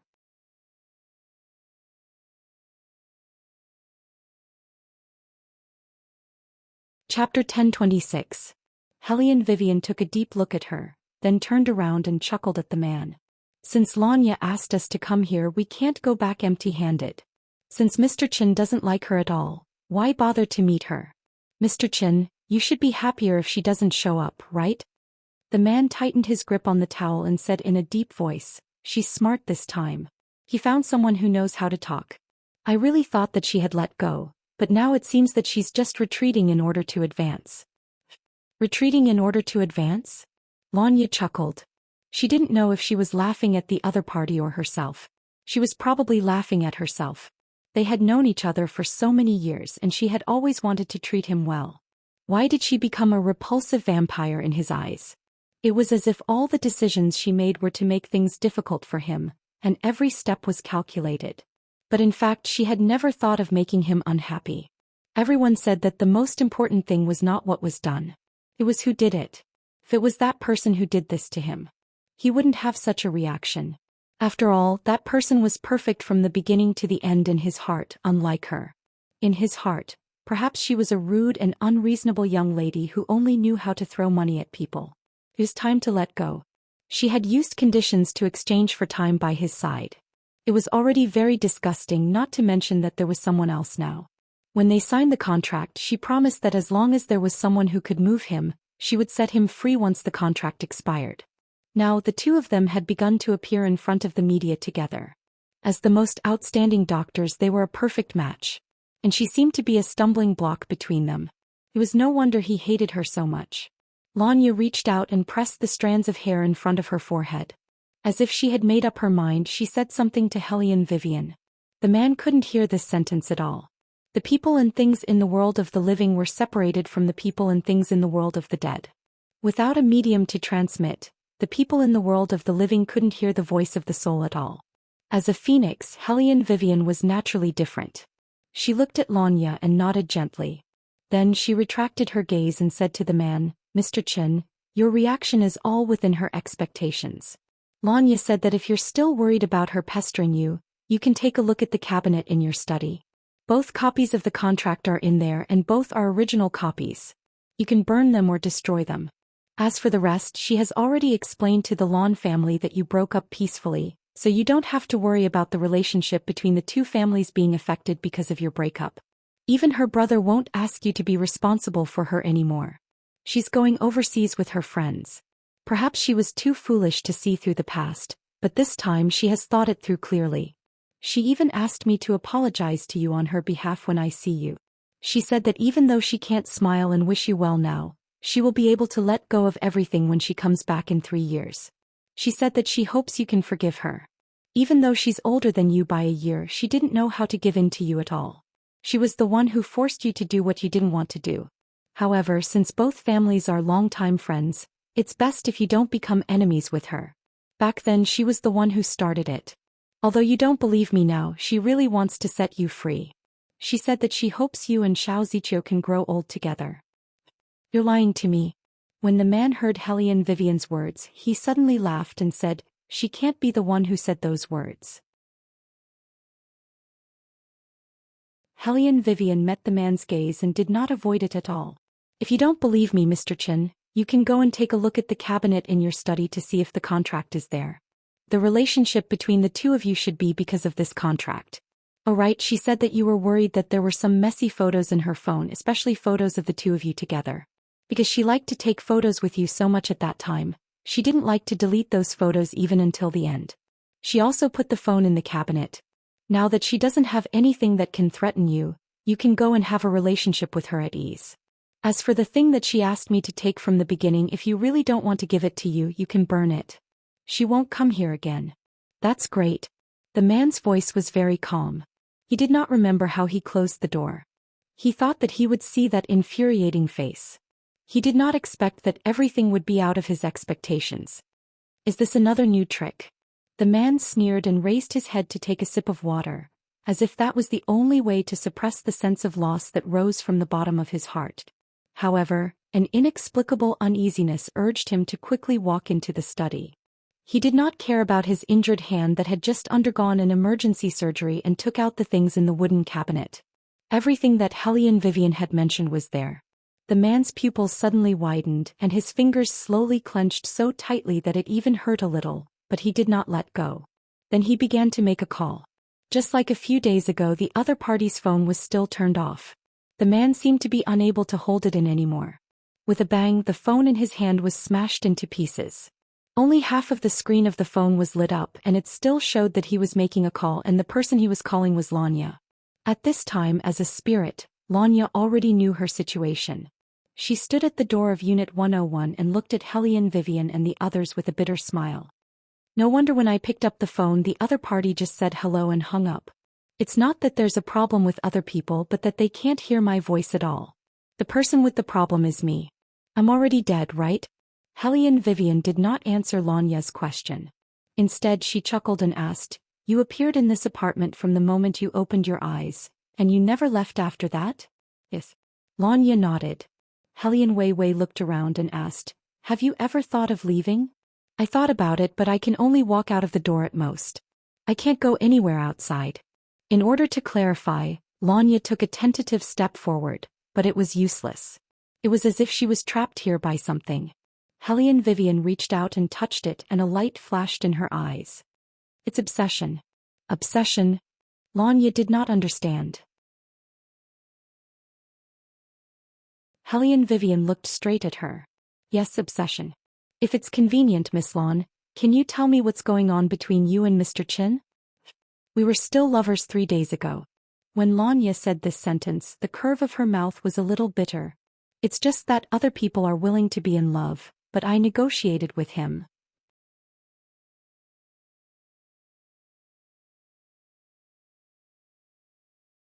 Chapter 1027. Hearing such an answer, Hellion Vivian did not interrupt Lanya, but signaled her to continue with her eyes. Lanya took a deep breath, her fingers were stiff and her voice was a bit hoarse. "Our families are aristocratic families and we have known each other since childhood. Originally I was very close to him. Although I was 1 year older than him, he often took care of me.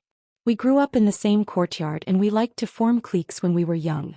He regarded me as his last buddy and took me with him wherever he went and talked to me about everything. But I didn't want to be his buddy because I liked him too much. Later something happened to the Chin family. My family members tried many ways to temporarily save the Chin family. After Uncle Chin was imprisoned, the responsibility of the Chin family fell on him. He seemed to have grown up all of a sudden. He wanted to abandon medicine and go into business. He even wanted to take a leave of absence from school and follow his uncle to do business in Shenzhen. I knew that he made these decisions because he wanted to make a lot of money in a short time. I also knew how happy he was when he talked about the medical profession. So I took all the money to him and told him that as long as he agreed to be my girlfriend, I would give him all the things he wanted. I was probably the most despicable person. I clearly knew his weakness, but I still took the opportunity to get him. He didn't agree at first. Later, I don't know what happened, but after a drink he had sex with me and signed a contract with me. I would do my best to help him enter the hospital and he would stay with me for 3 years. Once the 3 years were up, the contract would automatically terminate. I couldn't forget the cold and emotionless eyes he looked at me at that time. Fortunately, he agreed and I deceived myself and got together with him. Every one of us thought that the Chin family would be doomed this time. Fortunately, my father didn't give up dealing with it. Coupled with the political change, not only did Uncle Chin survive, but he also got a promotion after half a year. He clearly said that he would exchange more money for the contract, but he didn't understand how important the contract was to me. I selfishly thought that since he didn't like anyone, I could have him for 1 more day. So I refused him. He probably hated me for a long time and avoided me when he saw me for a long time. It turned out that what was not yours would never be yours. At the beginning of this year, when he saw Xiao Ziqiu for the first time, I knew that it was time for me to let go. I didn't like myself at that time and I was afraid that he would go out to eat with Xiao Ziqiu. I was afraid that he would appear on the same page as Xiao Ziqiu. My life was not stable and I started to lose my temper. I reminded him that the contract was not up yet, and he looked at me as if he was looking at a pile of trash. Maybe this was God's punishment for me, punishing me for having wishful thinking. He will eventually fall in love with someone else. Why did I stop him from pursuing happiness? I clearly wanted to make him happy. Lanya said with tears rolling down her cheeks. After Xiao Ziqiu appeared, I really gave up.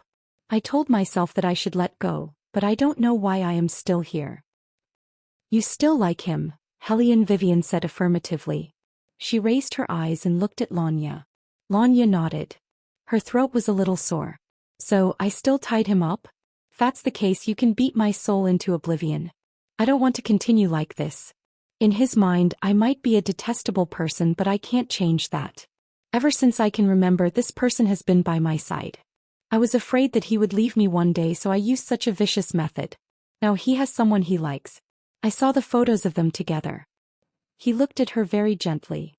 I don't want to hold him back anymore. Miss Lawn.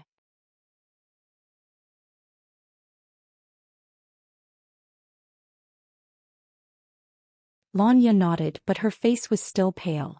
Hellion Vivian turned to look at a certain prince who had not said a word since the beginning. What do you think?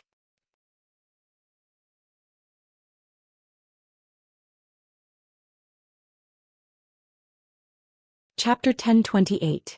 My respected master, you've finally remembered my existence. Beligage's eyes were filled with elegant resentment. His two furry silver ears were exposed from the cloak as he moved, making him look like a miniature version of the demon butler in comics. The most important thing is that you don't want to remember. Since she can't remember, why don't I help her remember? Demons were born with the ability to hypnotize people, especially souls that were removed from their bodies. Lanya froze on the spot and the image in her mind started to become clear. So that's what happened. She drove to find him that day because she wanted to give him something personally and set him free. She didn't expect to hear him say words of hatred to Xiao Ziqiu. Xiao Ziqiu was undoubtedly gentle. She was persuading him to calm down. But it didn't make sense. She had already called him that day and told him that the contract was over so he could do whatever he wanted. Why did he still hate her so much? After she came out of the hospital, she became muddle-headed. She didn't have time to avoid the truck that was rushing toward her and got into an accident. So that's the reason. Lanya smiled and seemed to be relieved. I'm really too stupid. I still held on to that little obsession until the end, which led to the current situation. Hellion Vivian looked at her and shook her head. No, if that's the only way, it won't trap you. It should be more liberating. But Lanya didn't understand. At this moment, the door of room 101 was suddenly pulled open. It was Qin Zhendong, the handsome surgeon. He looked at Hellion Vivian with a deep gaze. Why haven't you left yet? Something happened. Hellion Vivian looked into his eyes and suddenly smiled. Mr. Qin, you've always hated Lanya for so many years, right? But if it weren't for her, you wouldn't have been able to work in your favorite profession.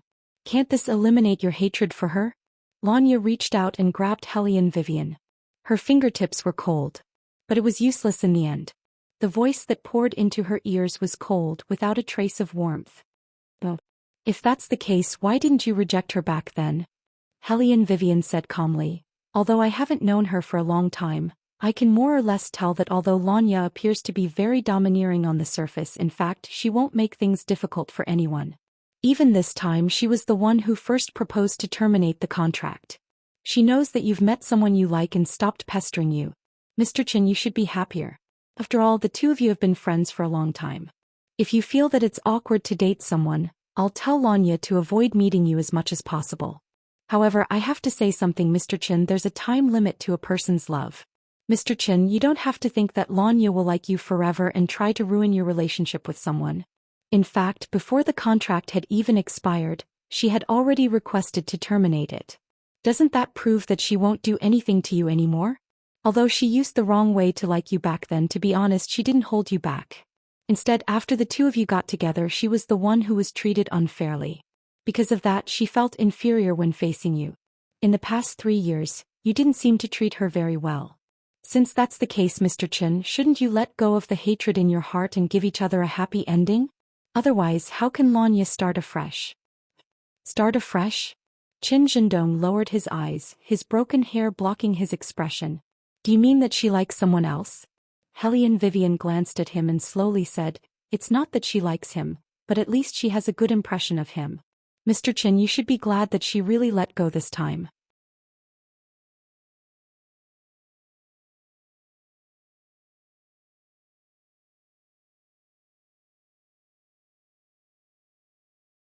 Chapter 1029. Lanya was shocked again and she looked a little flustered. Hellion Vivian asked calmly, if she really came, why didn't you see her? Qin Zhendong was suddenly speechless, because even he did not know why he could not see her when he clearly felt that she had been here. Actually, Mr. Qin, why are you wasting your time on Lanya? Hellion Vivian saw that he was deep in thought, so she chuckled and continued, I heard from Lanya and read the news. You should be ready to pursue someone else. Since that's the case, why don't you two break up peacefully? Qin Zhendong did not speak again. In fact, Lanya knew very well what he was thinking. He was probably still worried. After all, she only asked him if he wanted to break up with her. He drove her out of the house. It was raining that day and it was extremely cold when the water droplets fell on her body. She did not cry. The next day she had a fever of 39 degrees Celsius, and she was alone in the hospital with a blanket. Through the window she could still see him and her walking together in their white coats. Thinking about it carefully, it was from then on that she seriously considered breaking up with him. Who knew that after she recovered and calmed down and wanted to have a good talk with him, she would get into a car accident because she could not accept that scene. He was probably worried that she would ruin his relationship with Xiao Ziqiu. After all, she had used tricks to get him back then. In his mind, she had long become a person who would destroy other people's relationships for her own sake. In fact, he did not understand. Her pride might be lowered because of love. But she would not destroy anyone's relationship. She had said from the beginning that if he met someone he liked, she would set him free. He did not even give her that little bit of credibility. It was obvious how sad her life was for the past 3 years. Lanya did not know why she was crying. Perhaps it was because the grievances had accumulated to a certain extent. He could not bear it anymore. For 3 years, she threw away her self-esteem in exchange for time with him. Because she was too afraid of losing him. She thought that she would get something, even a little bit of gratitude. However, in the end, all she got was disgust and her love that was about to run out. No one knew how she felt when she was curled up in the hospital that day, watching the penicillin in the bottle flow into her blood vessels. She was in great pain. It was as if her internal organs had been hollowed out. She thought that if she could choose again, she would not say that she liked him. She would distance herself from him the moment she realized her feelings. However, in this world there was no such thing as a medicine for regret. Lanya was somewhat glad that the heavens had let her get into this accident. If it wasn't for this car accident, she might not have known how insignificant she was in his heart. He had never been a person who liked to take photos. However, there was a group photo in the book. There were many people in the group photo. Xiao Ziqiu was one of them, but his position was quite far away. At that time the Qin family was still safe. Even when they were graduating, he still had to put his arm around his shoulder to show the intimacy between them. Should he say that he was stupid? At that time she didn't realize that maybe he already had someone he liked. He was the most evil person. If it wasn't for that contract, perhaps they would have been together long ago. In the beginning she was indeed jealous of Xiao Ziqiu. That woman had everything that she didn't have. For example, she was gentle, considerate, and coquettish. Moreover, she was younger than Qin Zhendong. Most importantly, when Qin Zhendong faced Xiao Ziqiu, even his eyebrows were curved into crescents. That gentleness was completely different from when he was with her.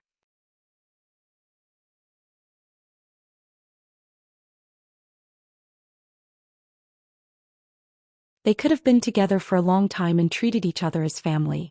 He thought that she would stand by his side and comfort him when he was at his lowest.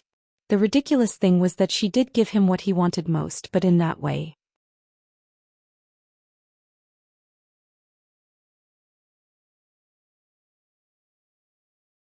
Chapter 1030. Gap. Yes, for the first time he realized that there was a gap between him and her. She was the most beloved daughter of the Lan family. As for him, he was no longer the young master of the Qin family that everyone fawned over. This twisted relationship lasted for half a year. Half a year later he thought that he was finally free. After all, the Qin family had returned to its original state. But she refused to let go of him. She should know how much he hated to be tied down. She said that she liked him every day. However, whenever he was close to her, she would always show a troubled expression. Did she think that he didn't know that she would hug him and look at him with forbearance every time after they were done?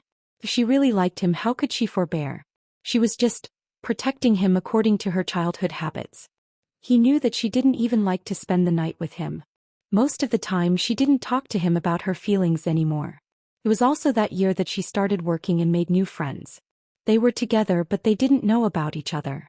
Even the people who appeared around her were equally mature. He probably liked that kind of person. One day she would understand that she didn't love him. Anyway, he didn't like her at all, so he didn't care about her feelings for him. He thought about it and counted the days until he could be free. But when the day came, he didn't know why he was angry. That night she sent a text message to her eldest brother. In fact, he saw all of it. She wanted to break up with him.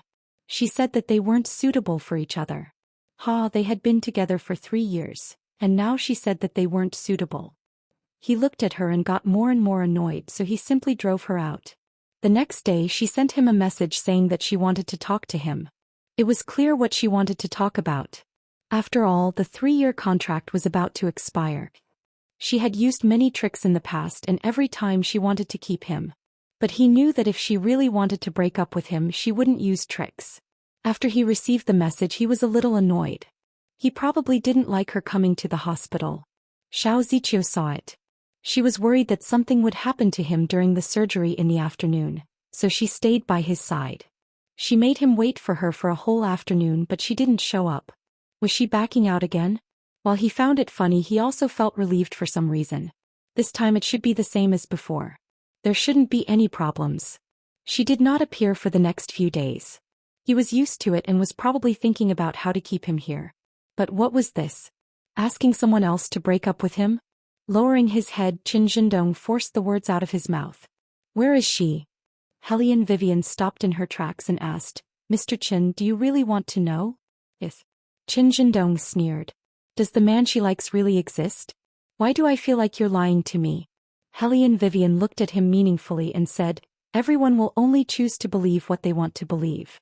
Of course that person exists. Not only does she exist, but she also treats her very well. Mr. Qin, do you know? People need to compare themselves before they know what kind of life suits them better. She found someone more suitable for her than you. Besides, are you really sure that she got together with you because of love? Qin Zhendong paused. Hellion Vivian continued, women like to think that dependence is love. When true love appears, she will wake up. I'll be frank. Lanya doesn't want to see you anymore. These words seemed to carry a lot of killing power. Qin Zhendong's expression was not visible, but his voice was calm. I see. He had expected this day to come. When the two of them were intimate and she showed that kind of expression, he thought. He knew the result. He felt the same, didn't he? He didn't like this relationship. The two of them were not supposed to be together. Yes, that's right. Mr. Qin, you can put down your burden and stay with Miss Xiao forever. At this point, Hellion Wei paused and smiled evilly. However, if Mr. Qin changes his mind, you can contact me at any time. Maybe I will tell you something about Lanya. Is it necessary to contact me again? Qin Zhendong took the lead to walk in front of Hellion Vivian and press the elevator button. What happens to her has nothing to do with me. Yes, it doesn't matter. Lanya looked at the slender figure and for the first time, a smile appeared on her face. She was relieved. Her thin lips gently spat out 2 words. Bye. There was no need to say goodbye because they would never see each other again. Hellion Vivian looked at her and said, try to keep up with him. I've told you before that I can't leave this room. Lanya said as she strode forward. To her surprise, she was actually able to keep up with Qin Zhendong's back. Lanya's eyes began to open wide. This was the first time she had stepped out of this area in so many days. Hellion Vivian seemed to be sure of something and smiled. Sure enough. What? Lanya was puzzled. At this moment, Beligaju walked over and wanted to hold Hellion Vivian's hand, but he stopped in midair. His eyes were a little gloomy. My master, you're getting more and more cunning. When you lie, I really want to bully you. Who can bully you in this state? Hellion Vivian reached out and rubbed his ears, smiling very happily. Beligaju also smiled wickedly. Indeed, I can't do anything in this state. However, how could he guarantee that he would always be in this state? So his master was sometimes really naive and cute, however she was still very cunning and had not removed the command until now. Okay, Lanya's figure is almost out of sight. We must hurry up and follow her, Hellion Vivian said as she held Beligage's hand and ran downstairs. She was even faster than the elevator. She followed behind Qin Zhendong and did not fall behind at all. Qin Zhendong seemed to have made an appointment with someone and went to a bar. It turned out that he had made an appointment with Xiao Qingqiu. Hellion Vivian instinctively looked at Lanya's expression. Should she say that she was really calm? There was even a gentle smile on her face. Hellion Vivian gave her a look, wanting her to come over. After all, the living were different from the dead and they were easily targeted by evil spirits. Of course, from the moment Bailey Jiaju entered, all the ghosts were like antelopes that had sensed danger. Every single one of them fled in panic. Even Hellion Wei Wei turned her head and glanced at Bailey Jiaju strangely. Logically speaking, His Highness had always kept a low profile. Why was he so abnormal today, not hiding his demonic aura at all?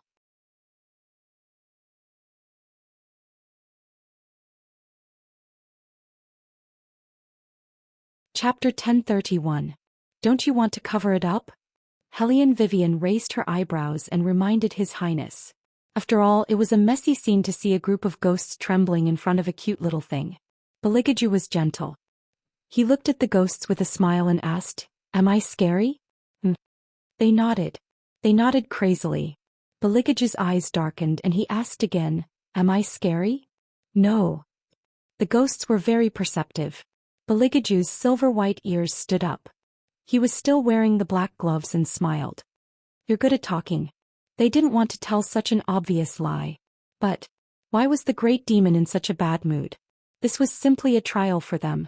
Hellion Wei Wei glanced at the ghosts who were shivering and saying one thing and meant another. His Highness seemed to be in a bad mood. However, after thinking about it carefully, she still couldn't figure out why he was upset. Let these ghosts play with His Highness for a while. The ghosts were speechless. Was this a joke? This was clearly a one-sided threat to them. Hellion Vivian put all her attention on Lanya and didn't pay much attention to His Highness.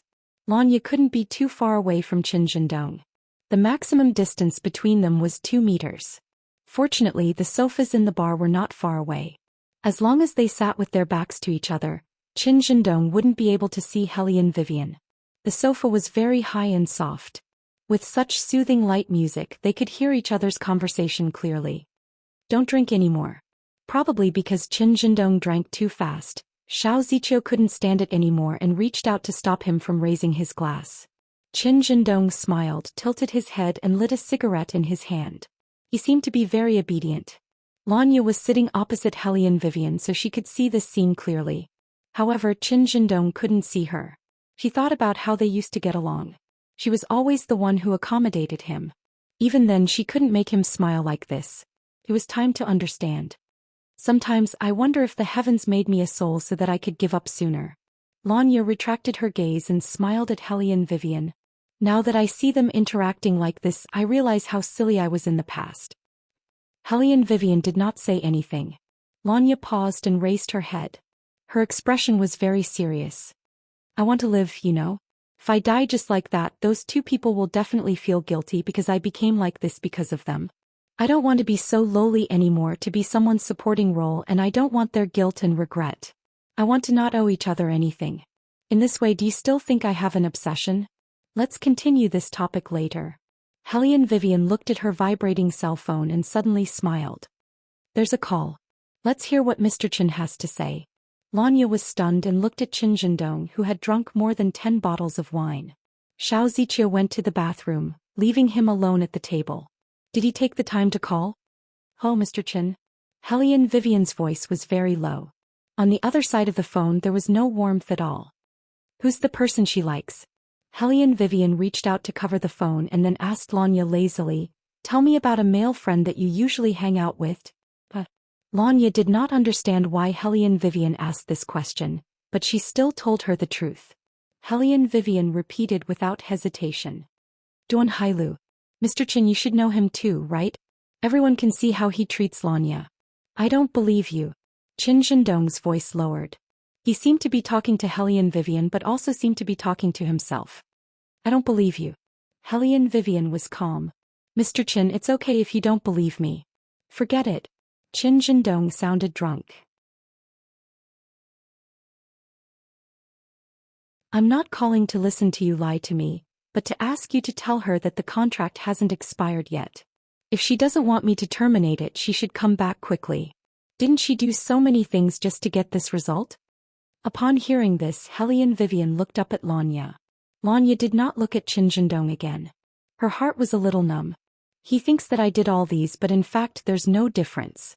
Even if I've become a spirit, I'll still stay by his side because of my obsession. If I were him, I'd feel the same way when facing such a shameless person. Hellion Vivian looked at Lanya and let the phone remain silent.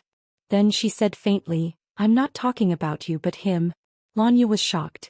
What do you mean? Hellion Vivian did not answer Lanya's question immediately. Instead she said to Qin Zhendong, Mr. Qin, I don't want to beat around the bush with you anymore. You're the one who was nice to other women and you're also the one who gave up on Lanya. Why do you think that Lanya will stay put and wait for you? Maybe you'll receive an invitation from Lanya soon. Are you being unreasonable just because you're younger than her? I'm really sorry, but I won't help you pass on your message because I don't want my friend to be disturbed by her ex-boyfriend when she's pursuing her happiness. To be honest, Mr. Qin, if you keep this attitude, Lanya might even hate you when she sees you again. Hate? Qin Zhendong was shocked. He even had difficulty breathing. So, she's really in love with someone else? Yes. Hellion Vivian's words were very simple.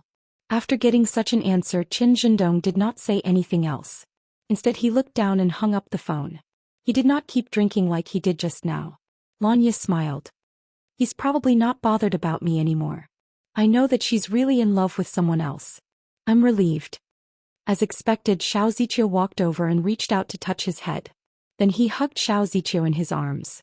From Lanya's angle she could still see Xiao Ziqiu's slightly red face. Lanya thought that she could finally be free.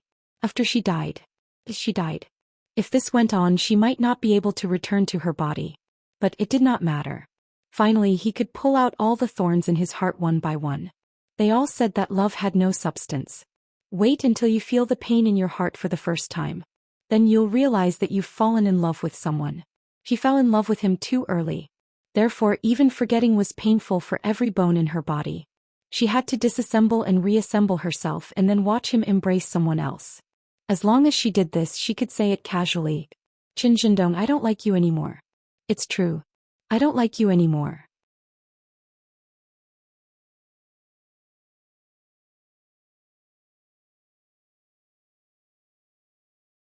Chapter 1032. Lanya took a step forward and was finally able to cover a distance of 3 meters. At that moment she knew that she had let go of everything. She turned around and thanked Hellion Vivian. Hellion Vivian narrowed her eyes and said, I didn't do anything because I can't send you back yet. That's good enough. Lanya said with a smile, there are less than 3 days left. Before that, I can still maintain this appearance to see my family and friends, unlike the previous few days where I can only stay in the same place. Shop owner, I hope you and the person you like can be happy. After that, Lanya glanced at Beligaju who was sitting next to her and said, you two are a good match. Hellion Vivian did not know how Lanya could tell the relationship between her and His Highness. She was stunned for a moment. Beligaju, who had been silent all this time, looked up and smiled elegantly. Thank you, we will. Lanya did not say anything else. She took one last look at Qin Zhendong and turned around, tears flowing down her cheeks. Her back was very straight. She was fearless, just like every time she negotiated a contract in the business world. However, there were scars behind every strong front. Lanya left too quickly, so she did not know that right after she left, a hoarse voice sounded in the bar. A hoarse voice came from the bar. Can her liking only last for so long? 3 years. No, that's not right. She didn't like me from the beginning. Hellion Vivian turned around and looked at him. Qin Zhendong pressed his stomach with one hand and pushed away Xiao Ziqiu who was trying to help him with the other. He looked at Xiao Ziqiu and said, she didn't want to answer my call. That person should be telling the truth. If she likes someone else, what am I? He had expected this day to come. That was why he tried his best not to fall for her. because he wasn't sure if he could bear her leaving after being loved by her like that. He thought that it would not be so soon. It did not make sense for it to be so soon. Senior. Xiao Ziqiu wanted to stop Qin Zhendong, but Hellion Vivian turned around and stood in front of them. From what Mr. Qin said, it doesn't seem like you dislike Lanya. Hellion Vivian looked at Qin Zhendong. She did not care about his expression and said directly, Mr. Qin, if you want to see Lanya again, please come with me. Upon hearing this, Qin Zhendong's eyes widened in shock. Without thinking twice, he caught up with Hellion Vivian. No, senior brother, your stomach must not be acting up. You must go to the hospital first, Xiao Ziqiu insisted. Hellion Vivian looked at Qin Zhendong with a faint smile. Mr. Qin, do you think it's appropriate for you to have another woman by your side at this time? Xiao Ziqiu's expression changed. I didn't. I believe you. Hellion Vivian really believed him this time. What I want is Mr. Chen's decision. It has nothing to do with Miss Xiao. Qin Zhendong said in a deep voice. Ziqiu, go back first. When we meet again this time, ask Qin Jie to come along. Then you won't be misunderstood again. Xiao Ziqiu did not let go of his hand. Next time is next time. Senior brother, it's really not good for your health to be delayed for too long. That's my business. Qin Zhendong's voice was very calm. If one listened carefully, one would know that there was coldness in his politeness. Xiao Ziqiu paused and his fingers slipped down. Hellion Vivian did not look at Qin Zhendong. Instead, she turned to look at Beligaju, who was beside her. What if there's another woman by your side and I misunderstand her? Beligaju raised his eyebrows and said slowly, apart from you, what other woman by my side have I ever had? Hellion Vivian chuckled and looked at Qin Zhendong's face again. This is why Lanya left you. Qin Zhendong's body suddenly swayed.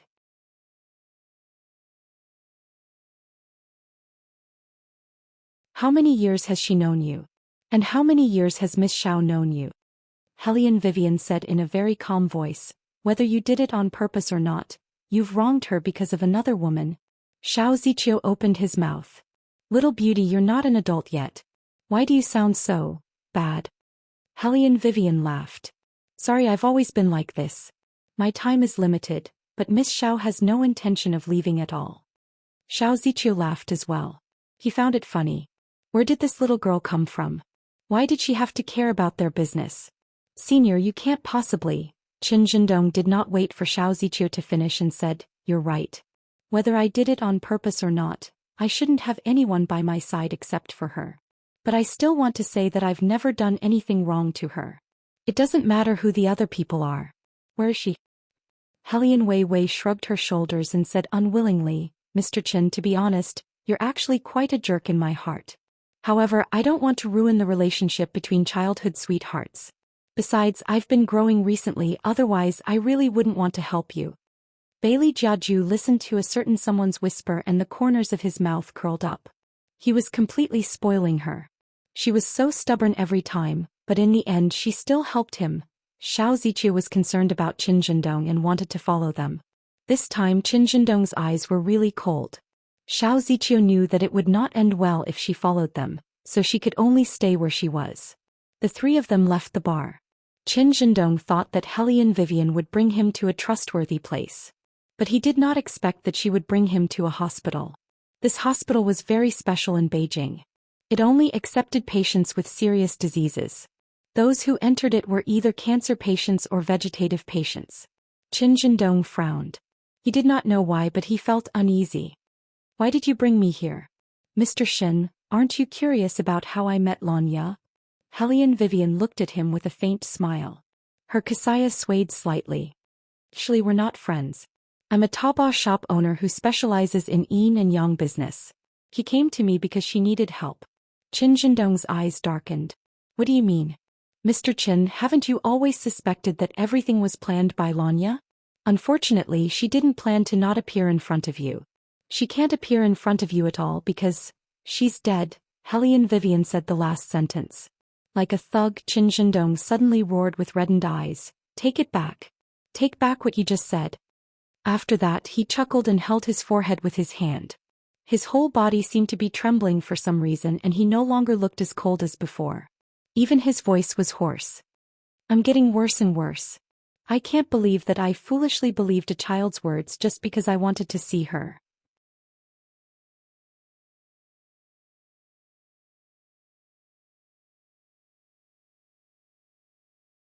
Chapter 1033. Hellion Vivian still wanted to say something.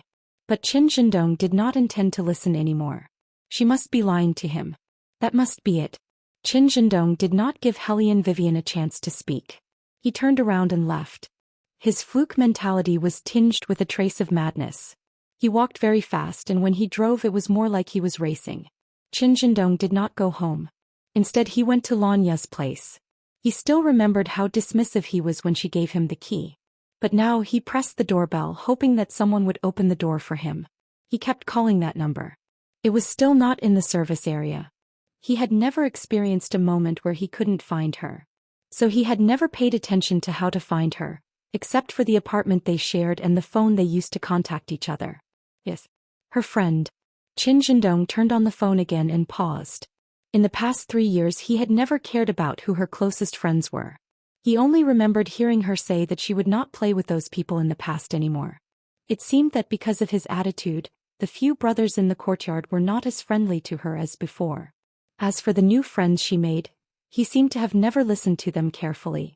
So much so that she became quieter and quieter in front of him. He had even forgotten the last time she smiled in front of him. Qin Zhendong raised his fist and punched the door frame hard. He strode out of the apartment, turned the car around and wanted to go to the Lan family.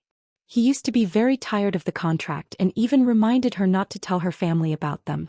In other words, the two of them had always been in a secret relationship. No wonder she did not like to smile in front of him anymore. Qin Zhendong suddenly felt a little flustered. His throat hurt, but he forced himself to drive. He finally arrived at the Lan family's house. Strangely, there were only servants in the house. The Qin family and the Lan family were aristocratic families. Although he had deliberately avoided coming to the Lan family's house for the past 3 years. But Auntie Wang, who was cooking, still recognized him. Auntie Wang seemed to be very surprised to see him here. Qin Zhendong did not say anything. He covered his painful stomach with one hand. For the first time in his life he did not have manners. He went straight to the second floor and pushed open the wooden door of the room she lived in when she was young. No one. Her things were all there. But there was no one. Panting heavily, Qin Zhendong walked over to her. There was a photo on the bedside table. It was a photo taken by Uncle Lan when they were 7 years old. The two of them sat on a small folding stool with their heads touching as they shared an ice cream. Qin Zhendong did not understand. When they were young he knew that he had to give in to her. Why did he let her suffer so much after they grew up? Young Master Qin. Aunt Wang finally caught up with him. She looked at Qin Zhendong and panted slightly. Why are you here? Qin Zhendong looked up and asked in a low, hoarse voice, Auntie Wang, where's Lanya? Where did she go? Did you go out to eat with Uncle and the others? Auntie Wang paused and stared at Qin Zhendong for a while before she said, Young Master Qin, you're indeed estranged from eldest Mississippi. No wonder you don't know anything. Speaking of this, Auntie Wang's eyes were obviously red. But since Master and Young Master didn't inform you, they probably didn't plan to let you know. I read the news 2 days ago. Young Master Qin, you and Miss Xiao are very compatible. In the future you'd better not come to the Lan family. Qin Zhendong had never thought that one day he would be driven out of the Lan family by Auntie Wang. But compared to this he was more interested in knowing what had happened.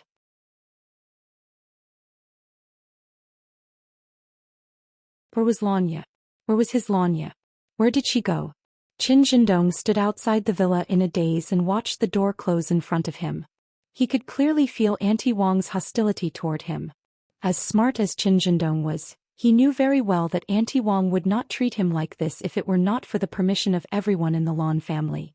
Mr. Qin, do you really want to know why? Hellion Wei Wei walked out from the dark night, followed by the adorable His Highness. Qin Zhendong's eyes were bloodshot. I knew from the beginning that Mr. Qin wouldn't believe me, so I prepared something. Hellion Vivian took out her mobile phone and opened a few pictures, all of which were sent to her by Monkey. Some were clear and some were blurry, but they were not obstructive to the human eye. After seeing those pictures, Qin Zhendong snatched Hellion Vivian's mobile phone, his eyes shaking violently. Mr. Qin, you should be familiar with this car. Hellion Vivian's voice was very calm. This car had an accident 5 days ago, not far from the hospital where you work. The investigation showed that the car owner disrupted the steering wheel in order to avoid oncoming cars, thus knocking down an eco-friendly tree. Due to the strong impact, the tree trunk broke and fell on the roof of the car. The car owner's mobile phone was damaged in the accident, and even the SIM card was crushed. There was no one in the passenger seat and the driver was Lanya. As Qin Zhendong listened, he clenched the mobile phone in his hand and tried hard to find any loopholes. He really hoped that these pictures were fake. However, no one knew better than him that there was indeed an accident near the hospital that day. This was because he was not performing surgery at that time. Instead, he was sitting outside and chatting with Xiao Ziqiu. The young nurse who came back from outside the hospital also mentioned that there was a big car accident at the corner of the hospital, and she did not know if the other party could be saved. Qin Zhendong's face was getting paler and paler, to the point that he could not even feel the pain from his stomach. This was because there was one place that hurt more than his stomach. It was so painful that it was almost hollowed out. Helian Weiwei looked at him, but she did not stop what she was going to say. I can also tell you the reason why Lanya got into an accident that day. She was already in a bad mood when she saw you sitting together with Xiao Ziqiu. Furthermore, she had a fever for 2 days, so she couldn't avoid the car that crashed into her. It was the most fatal blow. Qin Zhendong bent over in pain. It was as if the world was collapsing and breaking apart. It was all because of him. No wonder Auntie Wang kicked him out. If he were Auntie Wang, he would kill himself with a knife. Why did he talk to another woman at that time? Why didn't he know that she had an accident? Why didn't he notice that she had a fever when she left that day? Why was he the one who was alive but she was the one who died? Qin Zhendong reached out his hand and clutched the shirt in front of his chest so tightly that his knuckles turned white. He curled up on the ground like a desperate wolf and let out an unprecedented roar. He was filled with hatred, and there was only one person he hated, and that was himself.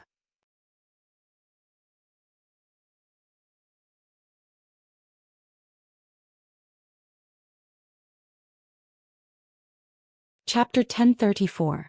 Helian Vivian stood beside Qin Zhendong. She took a step forward and looked down at him. I want to know how much you regret it, Mr. Qin. If you had a chance, would you be willing to exchange your life for Lanya's? Yes.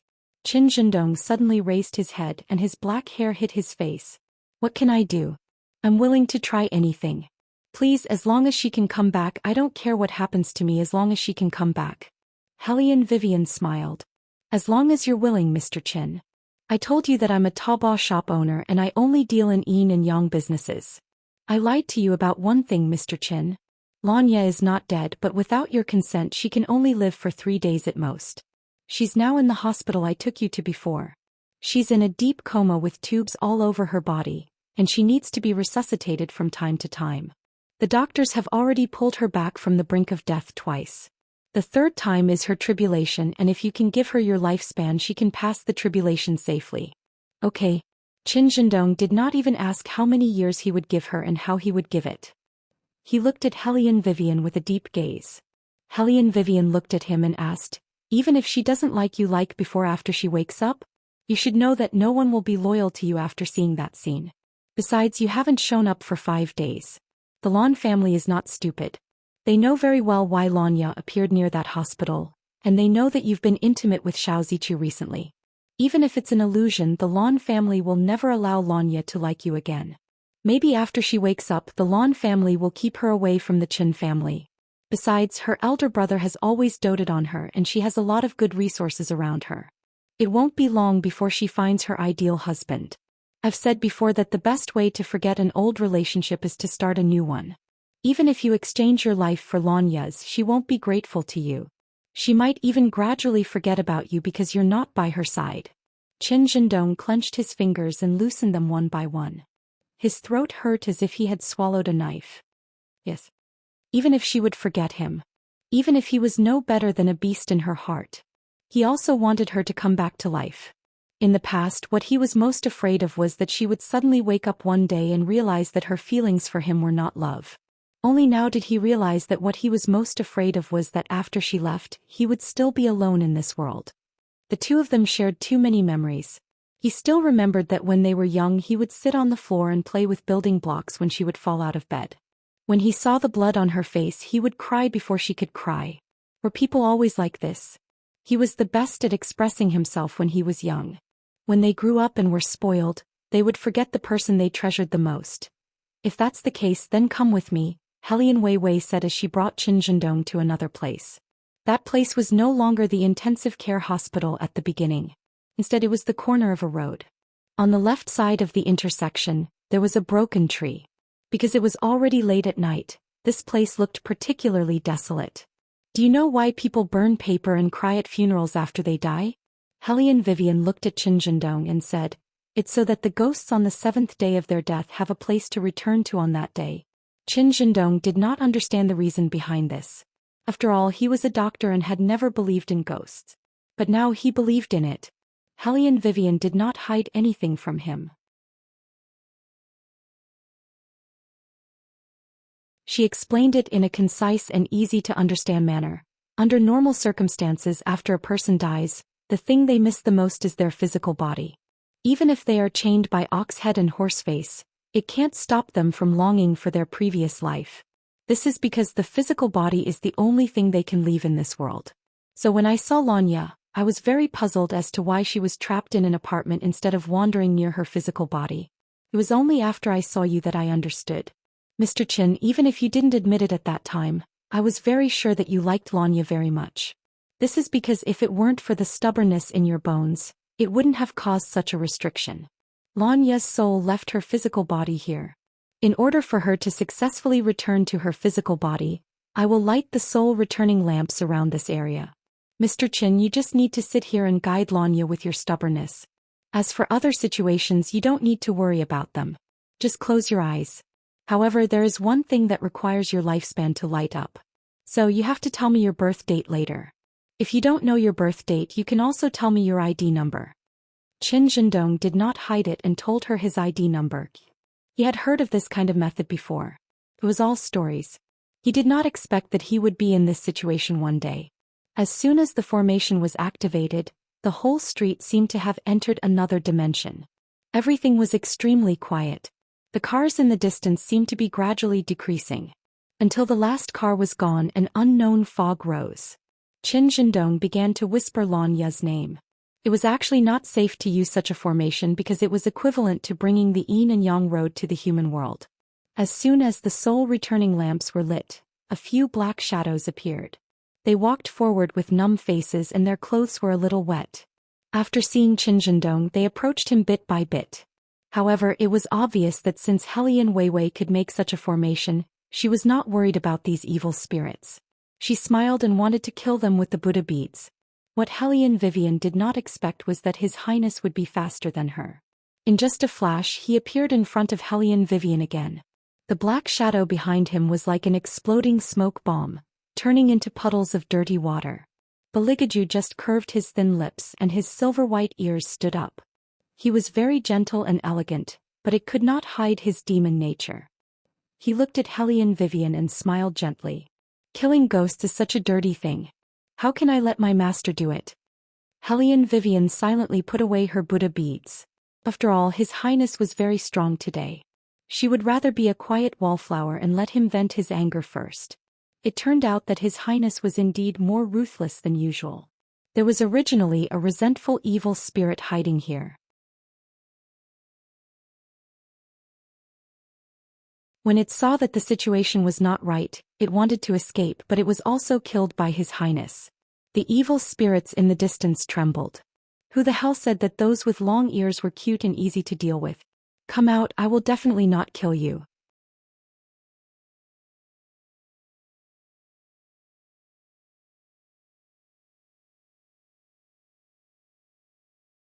Chapter 1035. Qin Zhendong closed his eyes and couldn't see the changes around him. He also didn't know the gloomy feeling when the soul-returning lamp swayed. In the eyes of outsiders, such a scene was not considered safe.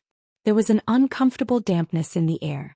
Generally speaking, such a situation would only occur when the gates of hell were wide open. Usually, no one in the human world would dare to light the soul-returning lamp unless they didn't want to live anymore. The Reapers originally wanted to see who had the guts to bring the Enyang road to the human world and were about to take him to hell. Who would have thought? They were dumbfounded as soon as they arrived at the scene. In the smoke, Beligaju stood there with a malicious ghost under his feet. He turned sideways and a cold light flashed in his eyes. "What's the matter?" "Oh no no no no." The Reapers immediately retreated 10 meters and shook their heads in unison. Please continue, we're just passing by." The evil ghosts cried, "Lord, if you don't take back the Enyang road, this person will kill all the ghosts." The Reapers looked at each other and began to look at the sky, pretending not to understand what the evil ghosts were saying. The evil ghosts were speechless. Hellion Wei Wei looked at the last flicker of the soul-returning lamp and smiled. "You can stop now. They probably won't attack again." The evil ghosts looked at Beligaju and nodded. They looked extremely miserable. His Highness smiled. "Actually, I don't like to fight. If you see me in the future, you'd better take a detour. Look at our ghost-like faces. Even our mothers might not recognize us. How dare you say that you don't like to fight?" The evil ghosts collectively burst into tears. The Reapers felt pain when they watched from the side and didn't dare to get close. They roughly estimated that the Great Devil's mood today didn't seem to be very good. After Beligaju finished laughing, he turned to look at them. His entire body was emitting a black fog that perfectly blended with the night. "The people over there, have you finished passing by?" The Reapers shivered and immediately turned around. They walked straight away and didn't even dare to look back. Beligaju withdrew his hostility and looked at Hellion Vivian gently. "The other party is really unfriendly." Hellion Vivian coughed softly. "They were all beaten up by you. No matter how friendly they were, they could only kneel on the ground and call you Lord Duke." "Master?" Beligaju's silver ears twitched. That handsome face that could make even the moonlight pale had a trace of doubt, as if he was asking Hellion Vivian what she was thinking. That look was simply piercing straight into one's heart. Hellion Vivian hugged him and rubbed his head happily. She said domineeringly, "They are indeed not very friendly. Next time you see them, continue to beat them up." The Reapers were speechless. Beligaju also reached out his hand and held Hellion Vivian's back. The corners of his mouth curled into a devilish smile. That damn order. He couldn't touch her to his heart's content. "Okay, there's one last step." Hellion Vivian moved her fingers and the prayer beads turned into a scimitar. It was the original form of the phoenix bone scimitar. The phoenix blood could condense souls. Qin Zhendong, who was in charge of summoning souls, felt his head gradually become heavy. His body was sometimes cold and sometimes hot. Perhaps it was because his stomach was too painful he couldn't even hold on and fell to one side. He didn't know what was going on. He couldn't open his eyes because of the pressure. He could feel that familiar aura around him. The person he didn't know how to cherish the most in the past. It seemed like she was right beside him. Qin Zhendong wanted to speak, but he found that he couldn't move at all. He only had a trace of consciousness and he couldn't even open his eyes.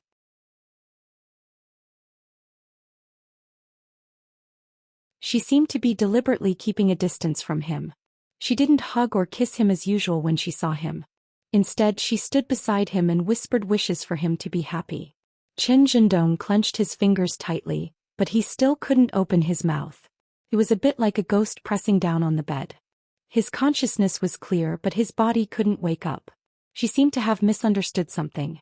She laughed in his ear and said, "I know you like Xiao Zichu very much. But why didn't you tell me that you like her so much? I told you from the beginning that if you like someone else, I would definitely set you free. Why do you have to make such a fuss?" When did he like Xiao Zichu? Qin Zhendong couldn't make a sound and he couldn't express his feelings at all. He could only listen to her. "Actually, if you told me earlier, you wouldn't think that I'm impatient every time you see me. Maybe in your mind I'm a shameless and unprincipled person, but in fact I know what's important and what's not. I don't know if you'll believe me this time, but I can really promise that I won't threaten you with the Lan family, and I won't take the initiative to see you or pester you. Whether it's in this life or the next, I can do it. So, little brother Dong, you can rest assured." Little brother Dong. How long had it been since she called him that? Ever since the two of them got together, she liked to call him by his full name.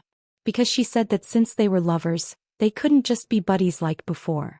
And what did it mean to call him by that name again? Whenever Qin Zhendong thought about it carefully, he would feel that his internal organs were hurting. She wouldn't take the initiative to see him or pester him. In fact, it was a breakup. In a real sense, it was a breakup that she said. It was a sentence that he couldn't avoid for a long time. And not only in this life but also in the next life. Was she not going to appear in front of him again? In other words, from now on, Qin Zhendong was no longer a special existence to Lanya. She would no longer take care of him like she used to. What's more, she wouldn't stretch out her hand and say, Zhendong's stomach isn't good, I'll drink it for him. She even rejected him in the next life. Did she never want to come back? What should he do then? Qin Zhendong started to feel very cold.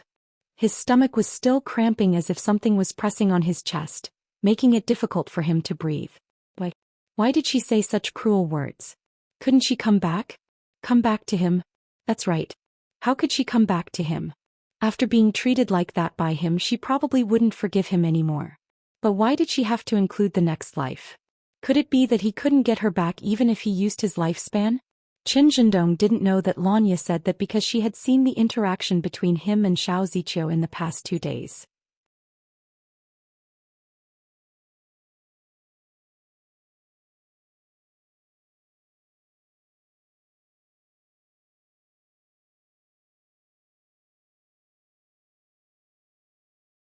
Chapter 1036.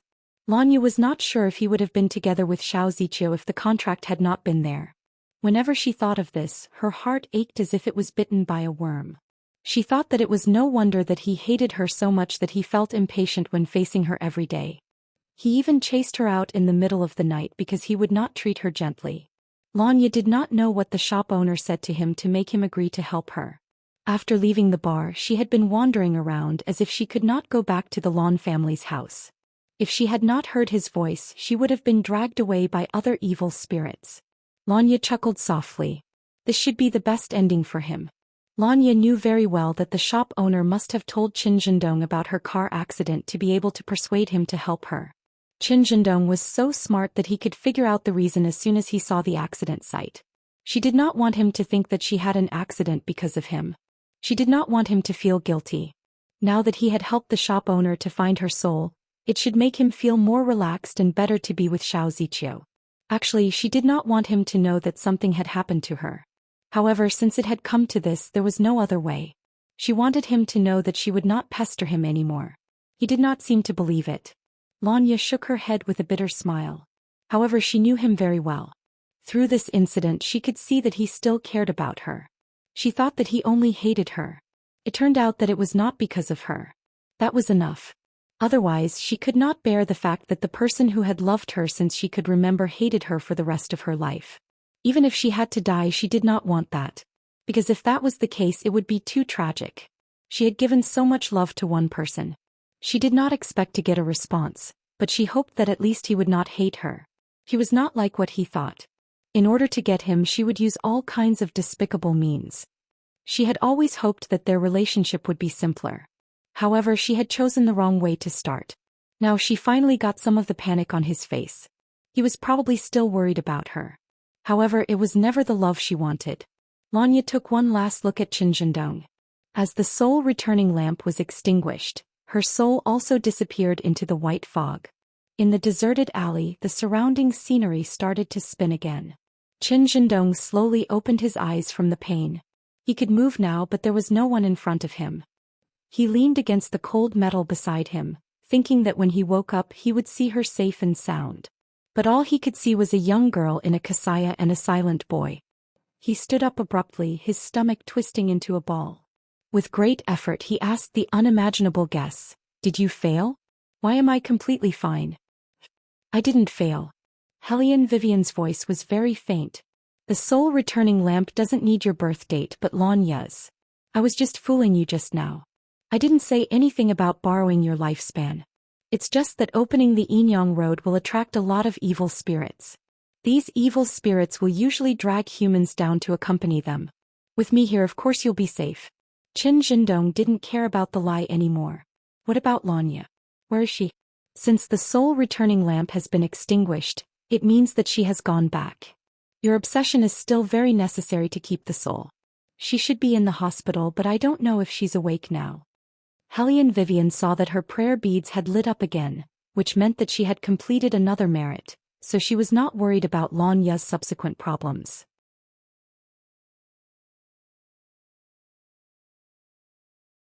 Qin Zhendong stood up with one hand on the ground, thanked Hellion Vivian in a low voice and was about to look for her.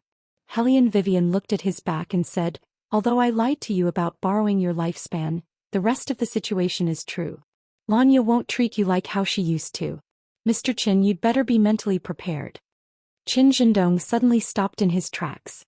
He paused for a few seconds before he started walking again.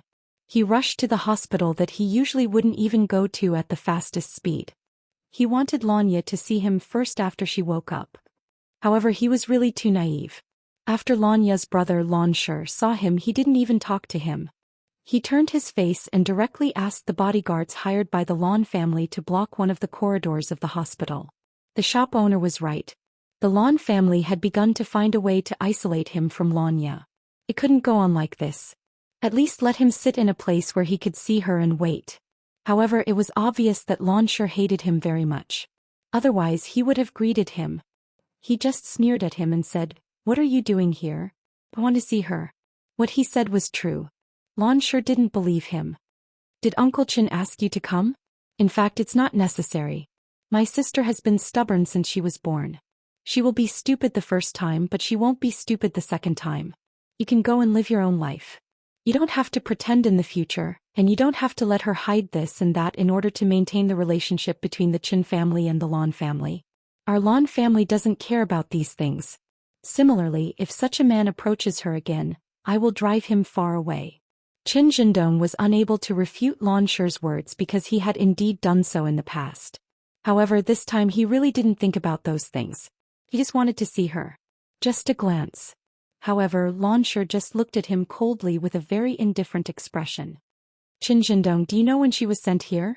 "May 23rd. It has been 5 days since today. Even people who are not very familiar with her have come to care about her. And you are the last one to come.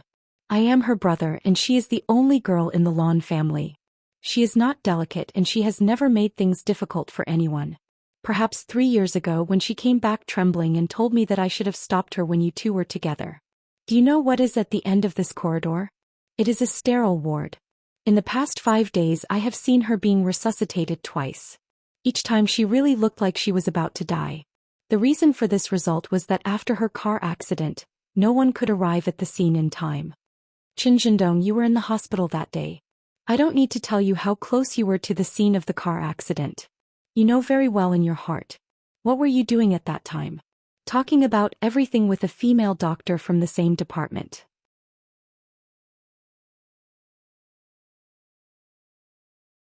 When she was dying, you were doing something wrong to her. I won't tell my father about this and I won't tell Uncle Qin, but Qin Zhendong, don't even think about seeing Lanya again.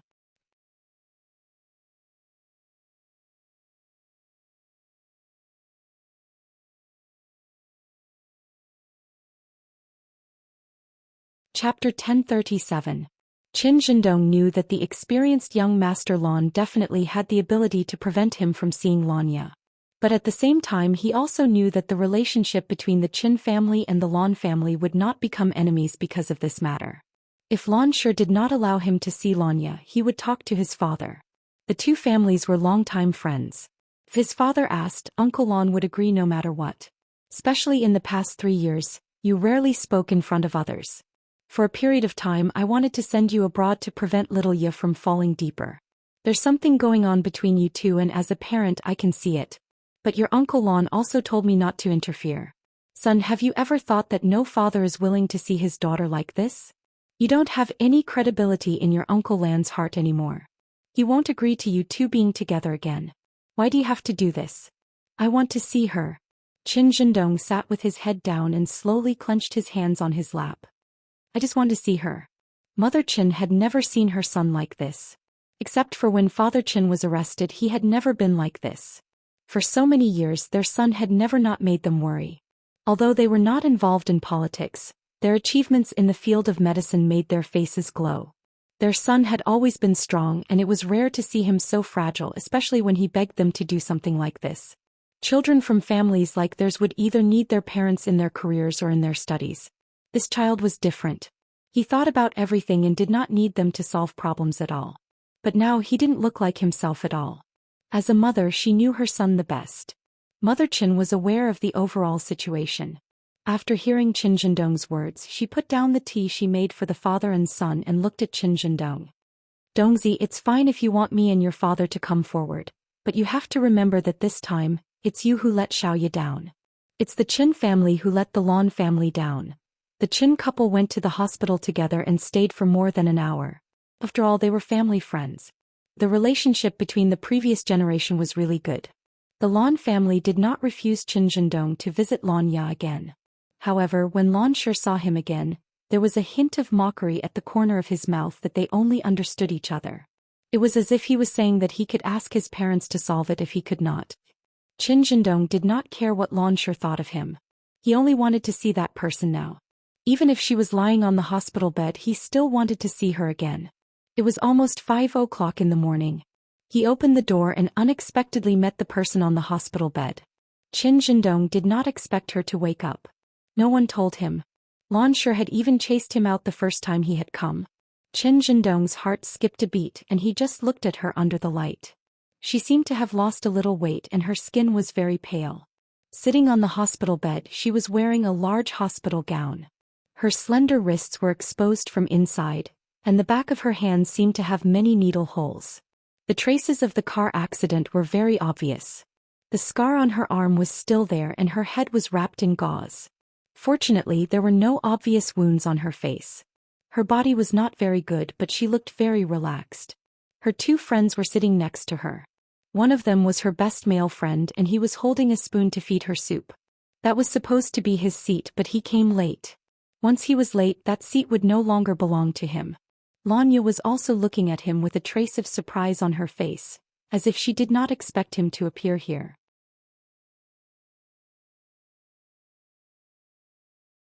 However, soon even the surprise on her face disappeared. She just looked at him a little wary. What did he do? Why did she need to be wary of him? Qin Zhendong did not understand what she thought of him. He saw Lan Shi walk over and smile at her. There was a hint of sarcasm in his voice. I couldn't stop him. This guy went to find Uncle Qin and Aunt Qin. That tone of voice seemed to have long excluded him from their world. So it turned out that she did not want to see him? Qin Zhendong's fingers froze and his stomach began to hurt again. He did not know where this sense of insecurity came from. However, he could clearly feel that something was different from before. The way she looked at him was different. The expression she made when facing him was also different. He couldn't find any trace of the past on her body. He had fantasized about seeing her again many times, but it was never like this. She sat there and looked at him so calmly. It was as if he was just a stranger to her. Of course, there was also a hint of doubt in her eyes. Why are you here? He had always known that she was a person who would not make people feel uncomfortable. However, at the same time, he also knew that she would only smile gently and calmly when dealing with people and things. Just like now, when she asked him, there was something else hidden in the bottom of her eyes, something similar to doubt. Did my parents say that my illness was too serious? She smiled again, a very sunny kind. I'm fine. You don't have to worry and you don't have to feel guilty. I think I can be discharged from the hospital in a few days. The more she said this, the more he could feel the distance between them. Because after she said these words, her eyes fell on her friend. That person was undoubtedly good to her, giving people a feeling that he was controlling her. Talk less. As expected, she obediently shut up and continued to drink the soup. Only he was left standing there in a daze. However, he thought that it was good to be able to accompany her like this. Even if the person she trusted the most was no longer him. He could predict what Lan Shi would say to her after she woke up. The place where she had the car accident was only a wall away from him. If he had paid more attention, he might have been able to sense something. However, at that time he was drinking coffee with another woman. To her, he, Qin Zhendong, was still a bastard who did not know how to care about her at all and would chase her out of the apartment in the middle of the night. Even when she was in the intensive care unit for the past few days, he did not even come to see her. He was still busy going on TV with Xiao Qingqiu.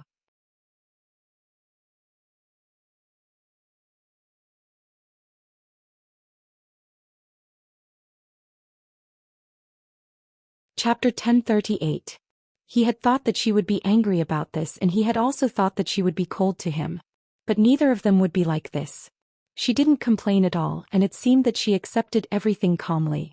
His apology was of no use at all. There was no need for him to explain himself, because he was smiling as if nothing had happened. The feeling of being blocked out of her heart was really more painful than being indifferent. She probably also noticed the movement on his side. After all, several people were talking and laughing there, and only one more wooden person like him was a little eye-catching. She also looked in his direction, thought for a while, and said, "Don't you need to accompany Miss Xiao? In fact, next time you can come to see me with her." At that moment he thought that he had misheard. But her voice was so clear. It was so clear that his ears hurt a little. Did she mean that she wanted him to come with other women? In other words, she didn't care who he was with at all? Probably because his expression was beyond her expectation, she explained, "You don't have to worry. I won't destroy your relationship. I mean, you don't have to force yourself to come here alone. You can bring her with you. Although I did act a little ferociously before, believe me, I won't get in your way anymore." He believed her, and it was because of that that he felt numb to everything around him. In fact, Lanya had thought that he would appear here. After all, he helped her when she summoned the soul. He felt that it was enough. Later, she heard from her brother that her father intended to keep a distance from the Chen family. Then she knew why he came here. First of all, he was really worried about her. Second of all, he felt guilty. As for the third point, she thought the same as him. No matter what the result of the two of them being together was, it should not affect the relationship between the two families. However, he didn't say a word after coming here, as if he was forced to come here by someone. She didn't know how to face it. She didn't know how much he would believe her now. However, what was reassuring was that at least at this point he wouldn't think that she had planned everything all along. In order to make him believe her, she tilted her head and looked at the person who was still feeding her soup. She pulled him over and said to him, "I will probably hang out with this guy often in the future, so I won't have time to bother you. You should get along well with Miss Xiao. If there is a chance in the future, maybe we can have a meal together so you don't have to worry that I will embarrass her when I see her. Uncle Chin and Auntie Chin are old, so you should bring them home. It seems that you have said too much." He just found out. A certain someone rolled his eyes and put the bowl of soup aside. She knew that she shouldn't drag a certain someone into this, but if she didn't do this, how could she make him believe her? To be honest, it was inevitable that they would meet again in the future. He was always silent like this, and she would subconsciously think of the past. That would be too tiring. What's more, his actions always gave her the illusion that he cared a lot about her. In fact, she knew very well what he was like when he truly cared about someone. Just like how he was incomparably gentle when facing Xiao Qingqiu. Therefore, she would rather not worry about him as a buddy. She felt that there was one thing she had to explain clearly to eliminate his guilt, but she didn't know how to say it. Because he was too quiet. Qin Zhendong was indeed very quiet because he had never imagined what it would feel like. In front of him, she held another man's hand and said that she would pester that person in the future and never bother him again. At that moment, even his throat was so dry that it hurt. He watched as she belonged to someone else in front of him.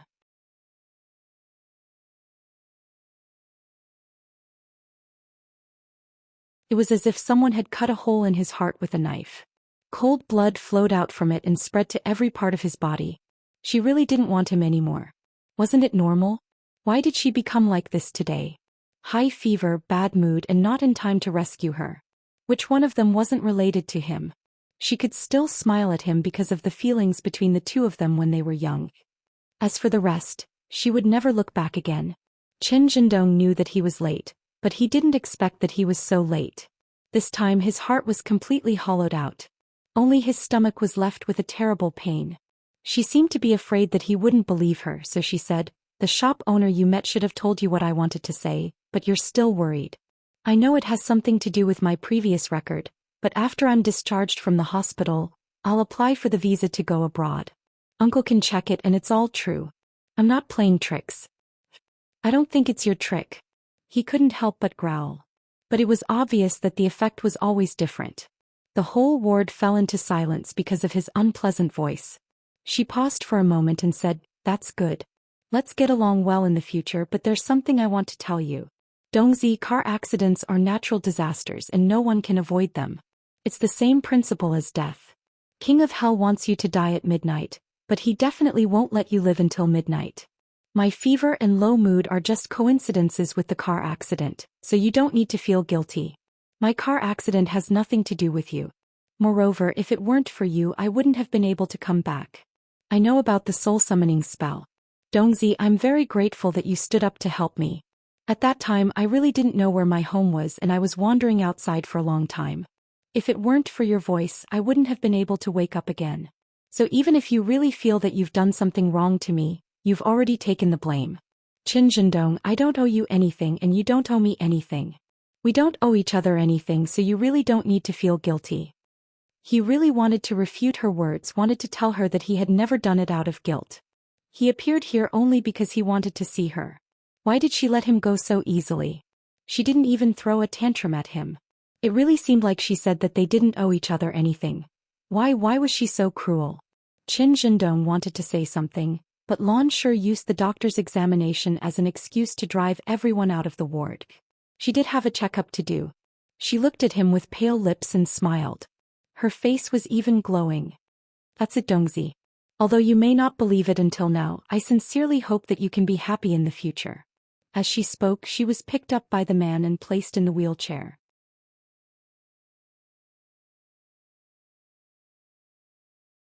Just like that, she gradually disappeared in front of his eyes. In the huge hospital corridor, he was the only one who was not welcomed.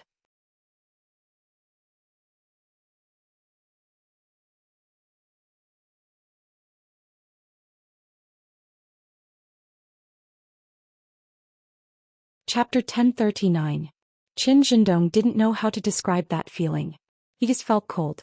It was cold everywhere. Xiao Qingqiu's call was still ringing on his phone screen. That ringtone kept ringing. He was overly concerned. She didn't look like an ordinary friend at all. Why couldn't he see through the people around him in the past? Why did he give others a chance to interfere and make her misunderstand? Now she didn't belong to him anymore. Should he say that he deserved it? He didn't want to let go. He really didn't want to let go. His stomach hurt to a certain extent. In a daze, he saw someone rushing over. It should be the hospital's medical staff. It didn't matter anymore because he knew that the person who turned back wasn't her, and it would never be her. That person who was always worried about her had changed to someone else. Lanya really didn't know about Qin Zhendong's stomach pain.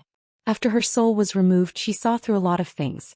Every scene was an illustration of how he felt about her.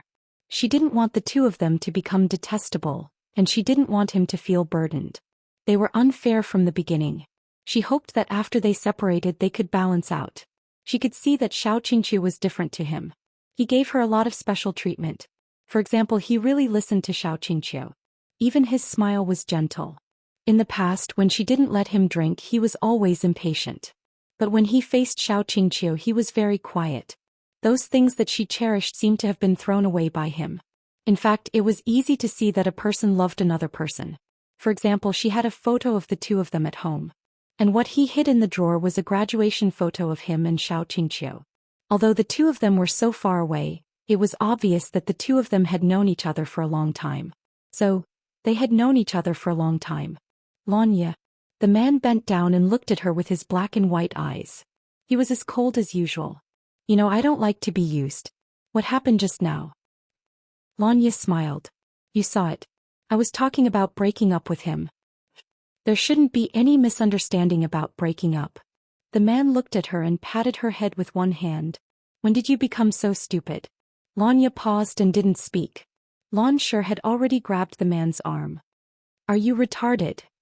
Can she move her head now? The man looked like he had just woken up. Why can't I move? I'll be more awake if I knock. Yusiskan, move away. Lan Shi went berserk. He grabbed the man's collar and directly pressed him against the wall. He turned his head and said to Lanya, Little Ya, you continue to check. I need to talk to this guy alone. Lanya. After the commotion, Lanya reached out and touched her bandaged head. It seems that you've recovered well. Hellion Vivian appeared behind her just like that. Probably because Lan Shi and the others didn't close the door when they went out. There was an extremely handsome young man standing by the door. The young man had 2 silver ears on his head, and the smile at the corner of his mouth could make the sun lose its color. Lanya looked back at Hellion Vivian with obvious surprise in her eyes. Shop owner. I'm here for after-sales service.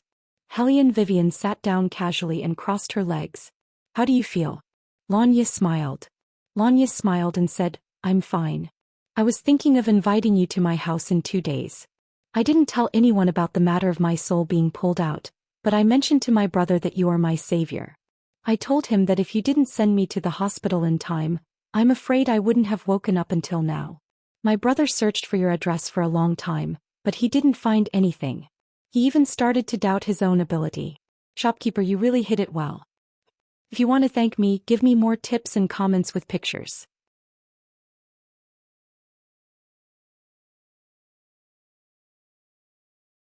Hellion Vivian's thin lips curled up slightly. However, I have a gift for you. Lanya raised her eyebrows and asked, What? A recording. Hellion Wei Wei took out a fountain pen and flipped it open. It's about Mr. Chen. You can choose to listen to it or not. It's up to you to decide. Lanya paused. The coldness in her palm made her hesitate to make a decision. Hellion Vivian did not force her. She stood up and stretched, looking very beautiful, like a beautiful little beast. I've been busy for a day and a night. It's time for me to catch up on sleep. Oh, by the way, don't forget to leave a good comment for me on Taobao. Lanya still wanted to ask her to stay. She reached out and grabbed Hellion Vivian's arm. This time my family and I all want to. You don't have to be grateful. Hellion Wei Wei mischievously blinked her eyes and interrupted her. Business is business. The customer's satisfaction is our greatest service objective. Lanya said, We've prepared a sum of money. I think you should like money very much. Hellion Vivian suddenly paused and held her hand. Please be grateful to me. Pfft.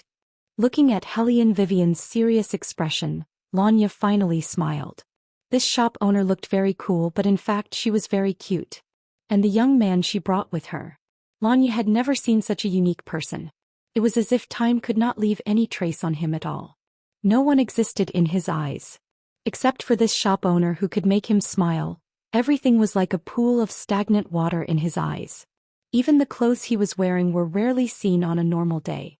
Besides, who would wear gloves when going out? For some reason, Lanya always felt that he was dressed like the little demons described in comics. Thinking of this, Lanya was stunned. Demon? Are these two people really not human? But the shop owner gave her a very warm feeling. If they were not human, would they know so much about humans? No, that was not right. She could only be sure that the shop owner was human. But that young man, there was no trace of smoke on him. Lanya unconsciously fell into contemplation. Hellion Vivian raised her eyebrows. What? Nothing, I'm just curious about the identity of the person beside you, Lanya said straightforwardly. After all, she did not want to hide anything from the person who saved her life. Of course, she did not want Hellion Vivian to misunderstand. Don't mind it, I don't mean anything else and I won't tell anyone. Hellion Vivian listened to Lanya's explanation and smiled. He's my lover. It was just a few simple words without any prefix. It seemed to be saying that no matter what the other person's identity was in front of her, he was only her lover. Lanya chuckled. What a handsome lover. Yes, what I like is his face. Hellion Vivian did not forget to look back as she spoke. When she found that a certain highness was gone, she immediately stood up.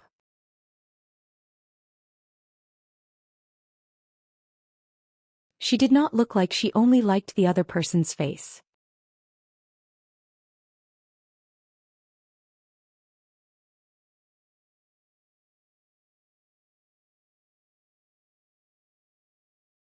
Chapter 1040.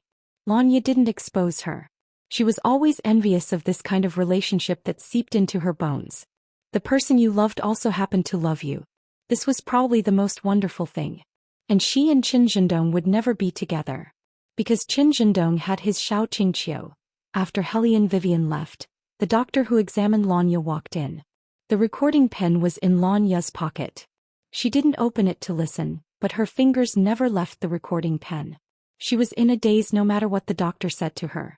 After Hellion Vivian handed the recording pen to Lanya, she didn't interfere much. After all, only the two of them knew whether to continue this kind of thing. Where did he go? Hellion Vivian looked around the ward, but she didn't see His Highness. She couldn't help but feel strange. After all, ever since she became small, that person had never left her sight. The sun rose higher and higher. When it shone down directly, it hit one's face, making it impossible to open one's eyes. And it was under such a strong sun. Elder Yu, who had finally gone out for a stroll, actually felt a chill coming from behind him. What's going on? The old man held the red string in his hand and circled it twice. He deliberately stopped for a moment, then turned around and squatted in a corner. The people who came and went were all looking back at him with deep meaning in their eyes. No wonder people say that there are many abnormal people in this hospital. Look, another one has gone crazy. Did the nurse not take care of him and run out of the ward? The people whispered to each other, but the old man acted as if he didn't hear them. He continued to lower his head and look around as if he was guarding against thieves. Then he muttered in a low voice, "Strange, where did that cold air come from? I clearly felt that something bad was nearby, but why was it gone when I turned around? Did I shake it off?" "Old man." A deep voice came from the top of his head. Elder Yu waved his hand without raising his head. "I don't want a single yuan. If you want to give me more." "Who said I was going to give you money?" Her graceful nobility was mixed with a hint of mockery. It sounded very familiar. Tiger Yu's back stiffened, and even his hand that was untying the red thread stiffened. He slowly raised his head and looked at the person standing in front of him. Holy shit. The Emperor. And it was an upgraded version of the demonized version. Why was he here? Shouldn't this man be enjoying himself in the demon world? What? We haven't seen each other for thousands of years. Don't you recognize me? Beligaju smiled evilly. His white teeth bit into his black gloves, and then he gently spat them out as if he was about to start cooking someone. Yu Lao immediately stood up and expressed his stance. How could this old man not know the Emperor? I'm just surprised that the Emperor is here. I was just about to greet the Emperor. Is that so? Unlike in front of Hellion Vivian, Beligaju was now in his adult form. He raised his eyebrows and looked at Elder Yu. Black fog spread out from behind him, as if the entire hospital's aura would be devoured by his demonic nature. Are you sure you didn't want to run away just now? Elder Yu shook his head like a rattledrum and his attitude was very firm. Absolutely not. Very good. Beligaju reached out his hand wanting to touch his red thread. Elder Yu was a person with a divine position. He thought that if the Emperor saw him and invited him to drink this time, he would definitely not fall for it again. Back then it was because of a pot of wine that he was tricked by the Emperor and even lost 2 red threads. That was how he got married to the Phoenix. This time he had to withstand any temptation. But Elder Yu never thought that he would actually rob him in broad daylight. He clearly knew that he couldn't beat him. Boo.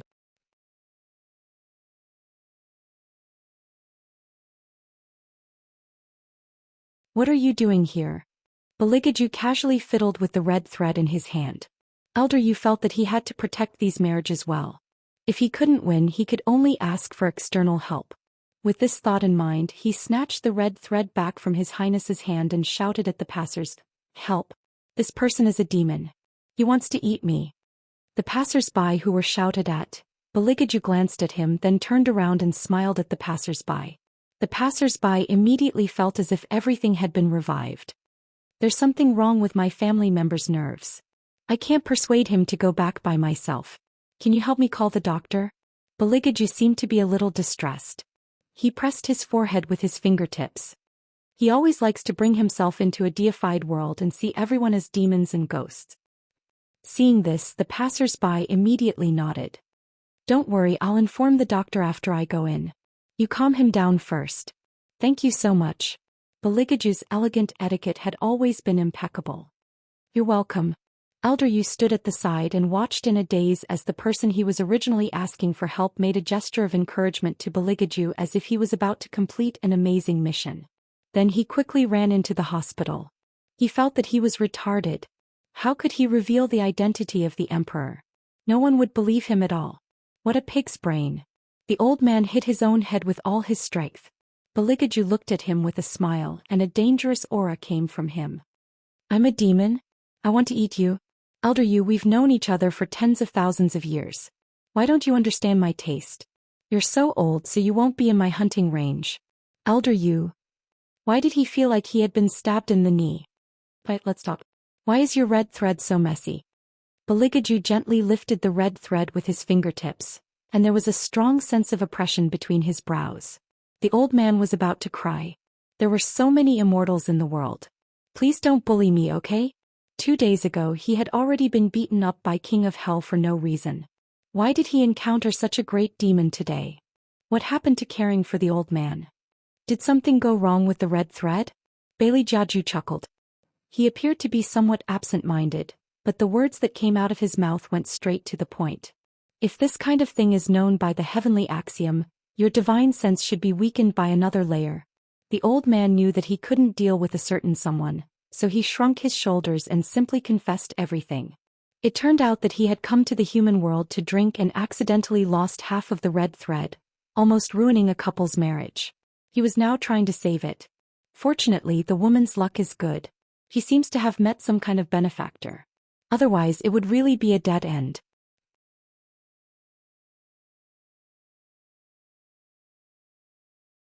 As Elder Yu spoke, he wiped the sweat on his forehead with his sleeve.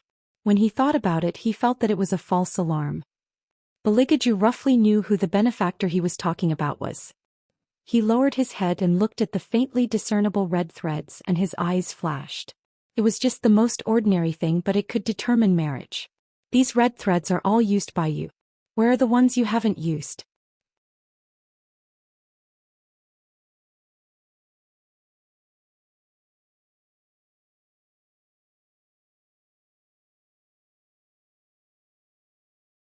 Chapter 1041. Baligage's voice was very indifferent, and it even sounded a little nonchalant. However, Yu Lao knew his character very well, so he immediately became vigilant. His entire body was on guard, guarding against Baligaju like he was guarding against a wolf. What does Emperor want to do? Give it to me. Bailey Jiaju's line of sight was lowered. No matter when one looked at his handsome appearance, it always gave people a feeling of superiority. It was a very simple word, but it was very stressful for Yu Lao. Emperor, that's not very good, right? Yu Lao felt that he had to learn to refuse even if it was a little tactful. Unfortunately, Baligaju didn't want to be tactful with him. Do you want the heavenly axiom to know that you were drunk and neglected your duty? Yu Lao shook his head desperately. Baligaju looked at him and smiled. You can choose not to give it to me. After I snatch it, it'll be the same if I expose you to the heavenly axiom. How could this man always say such shameless words so naturally? Yu Lao's face was full of tears as he obediently placed the 2 red strings that he hadn't used before in Baligaju's hand. Emperor, what do you want the red strings for? He had to ask where they were going to go. This way he could think of a way to change them. Baligaju raised his eyebrows. Of course it's for Phoenix to tie me up. What else can it be used for? Yu Lao was stunned. Aren't you going to help someone else? Do I look like I have so much free time? Bailey Jiaju glanced at him coldly. Yu Lao scratched the wall. Emperor, you've already tricked me into a marriage once. If you hadn't drunk me back then, I wouldn't have made such a big mistake. Baligaju ignored him. He took the red strings and wanted to leave. Yu Lao's voice suddenly sank. If Phoenix knew your true intentions back then, things wouldn't have turned out this way. You've been scheming against her from the beginning. So what? Baligaju's footsteps only paused for a moment before he quickly left that place. Elder Yu was still looking at the pile of red strings and fretting. He didn't expect to see Hellion Vivian when he looked up after tidying up. It turned out that she had been standing there the whole time. It was just that she didn't speak and stayed in the corner. If she didn't walk out, no one would have seen her. Phoenix, Phoenix. Elder Yu's expression immediately changed. Could it be that she had heard everything? Hellion Vivian was more direct. What did he scheme against me? Ah? What scheme? Yu Lao played dumb and tried to change the topic. Hellion Vivian looked at him lazily and smiled. You don't have to tell me. As long as I go to the heavenly axiom to expose you, I will naturally know everything. Yu Lao. Can you two not use the same trick? Yet this move shamelessly poked at his weak point. I'll tell you. Elder Yu let out a long sigh and began to recall what happened tens of thousands of years ago. That day it happened to be the Heavenly Axioms banquet. Snow Mountain wanted to introduce their fairy to the Emperor, so they asked me to be the matchmaker and talk to the Emperor. At the beginning of the banquet, nothing much happened. It wasn't until you entered with the blood-stained machete that everyone quietened down. Only the Emperor looked at you. His eyes lit up and he let out a low laugh. He told me that the first thing he wanted to do after coming out of the chaos was to raise a very beautiful phoenix. At that time I thought that the phoenix he was talking about was the real phoenix, so I brought him to the mortal world. Who knew that the expression on his face was very indifferent. Later on, I don't know why, but he became interested in the red string on my hand. It was probably because I told him that once the men and women in this world were tied by the red string and tied a dead knot, they would only belong to each other.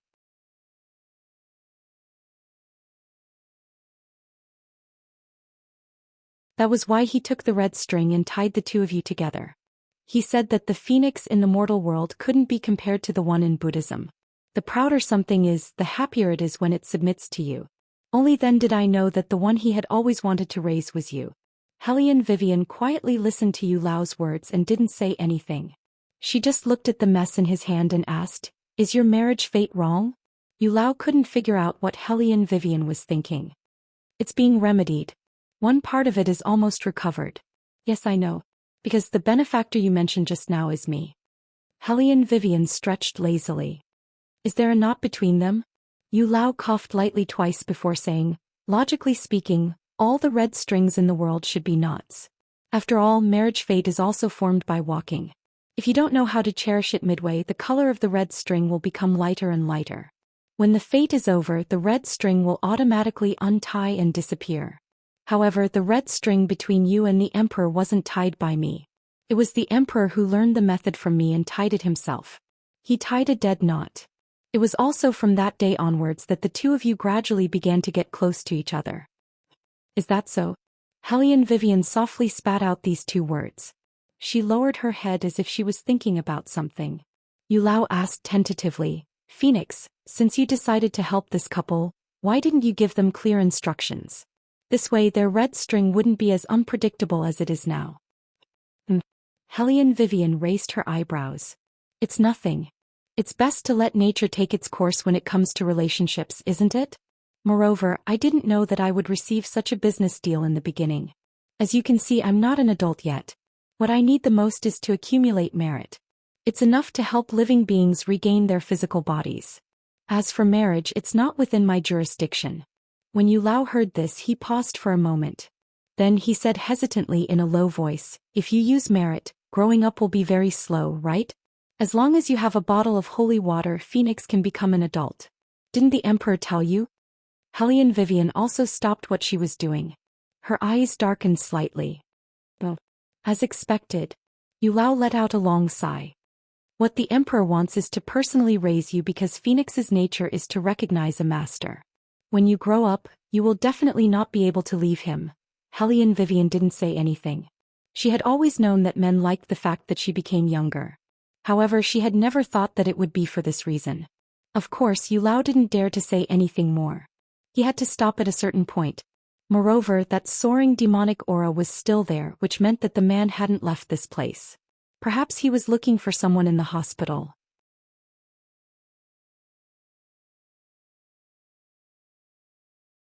He had to leave quickly. Baligaju was indeed looking for Hellion Vivian. He stood outside the window and looked at the bright hospital's empty treatment room. His dark eyes narrowed dangerously. With a snap, the tree trunk broke inexplicably. Even the surrounding snakes, insects, and rats all hid in their holes and trembled a few times. They didn't dare to poke their heads out to see what was happening outside. You're tuning in to the Romantic Tales YouTube channel. Don't forget to subscribe and join us on this journey to catch the most captivating stories.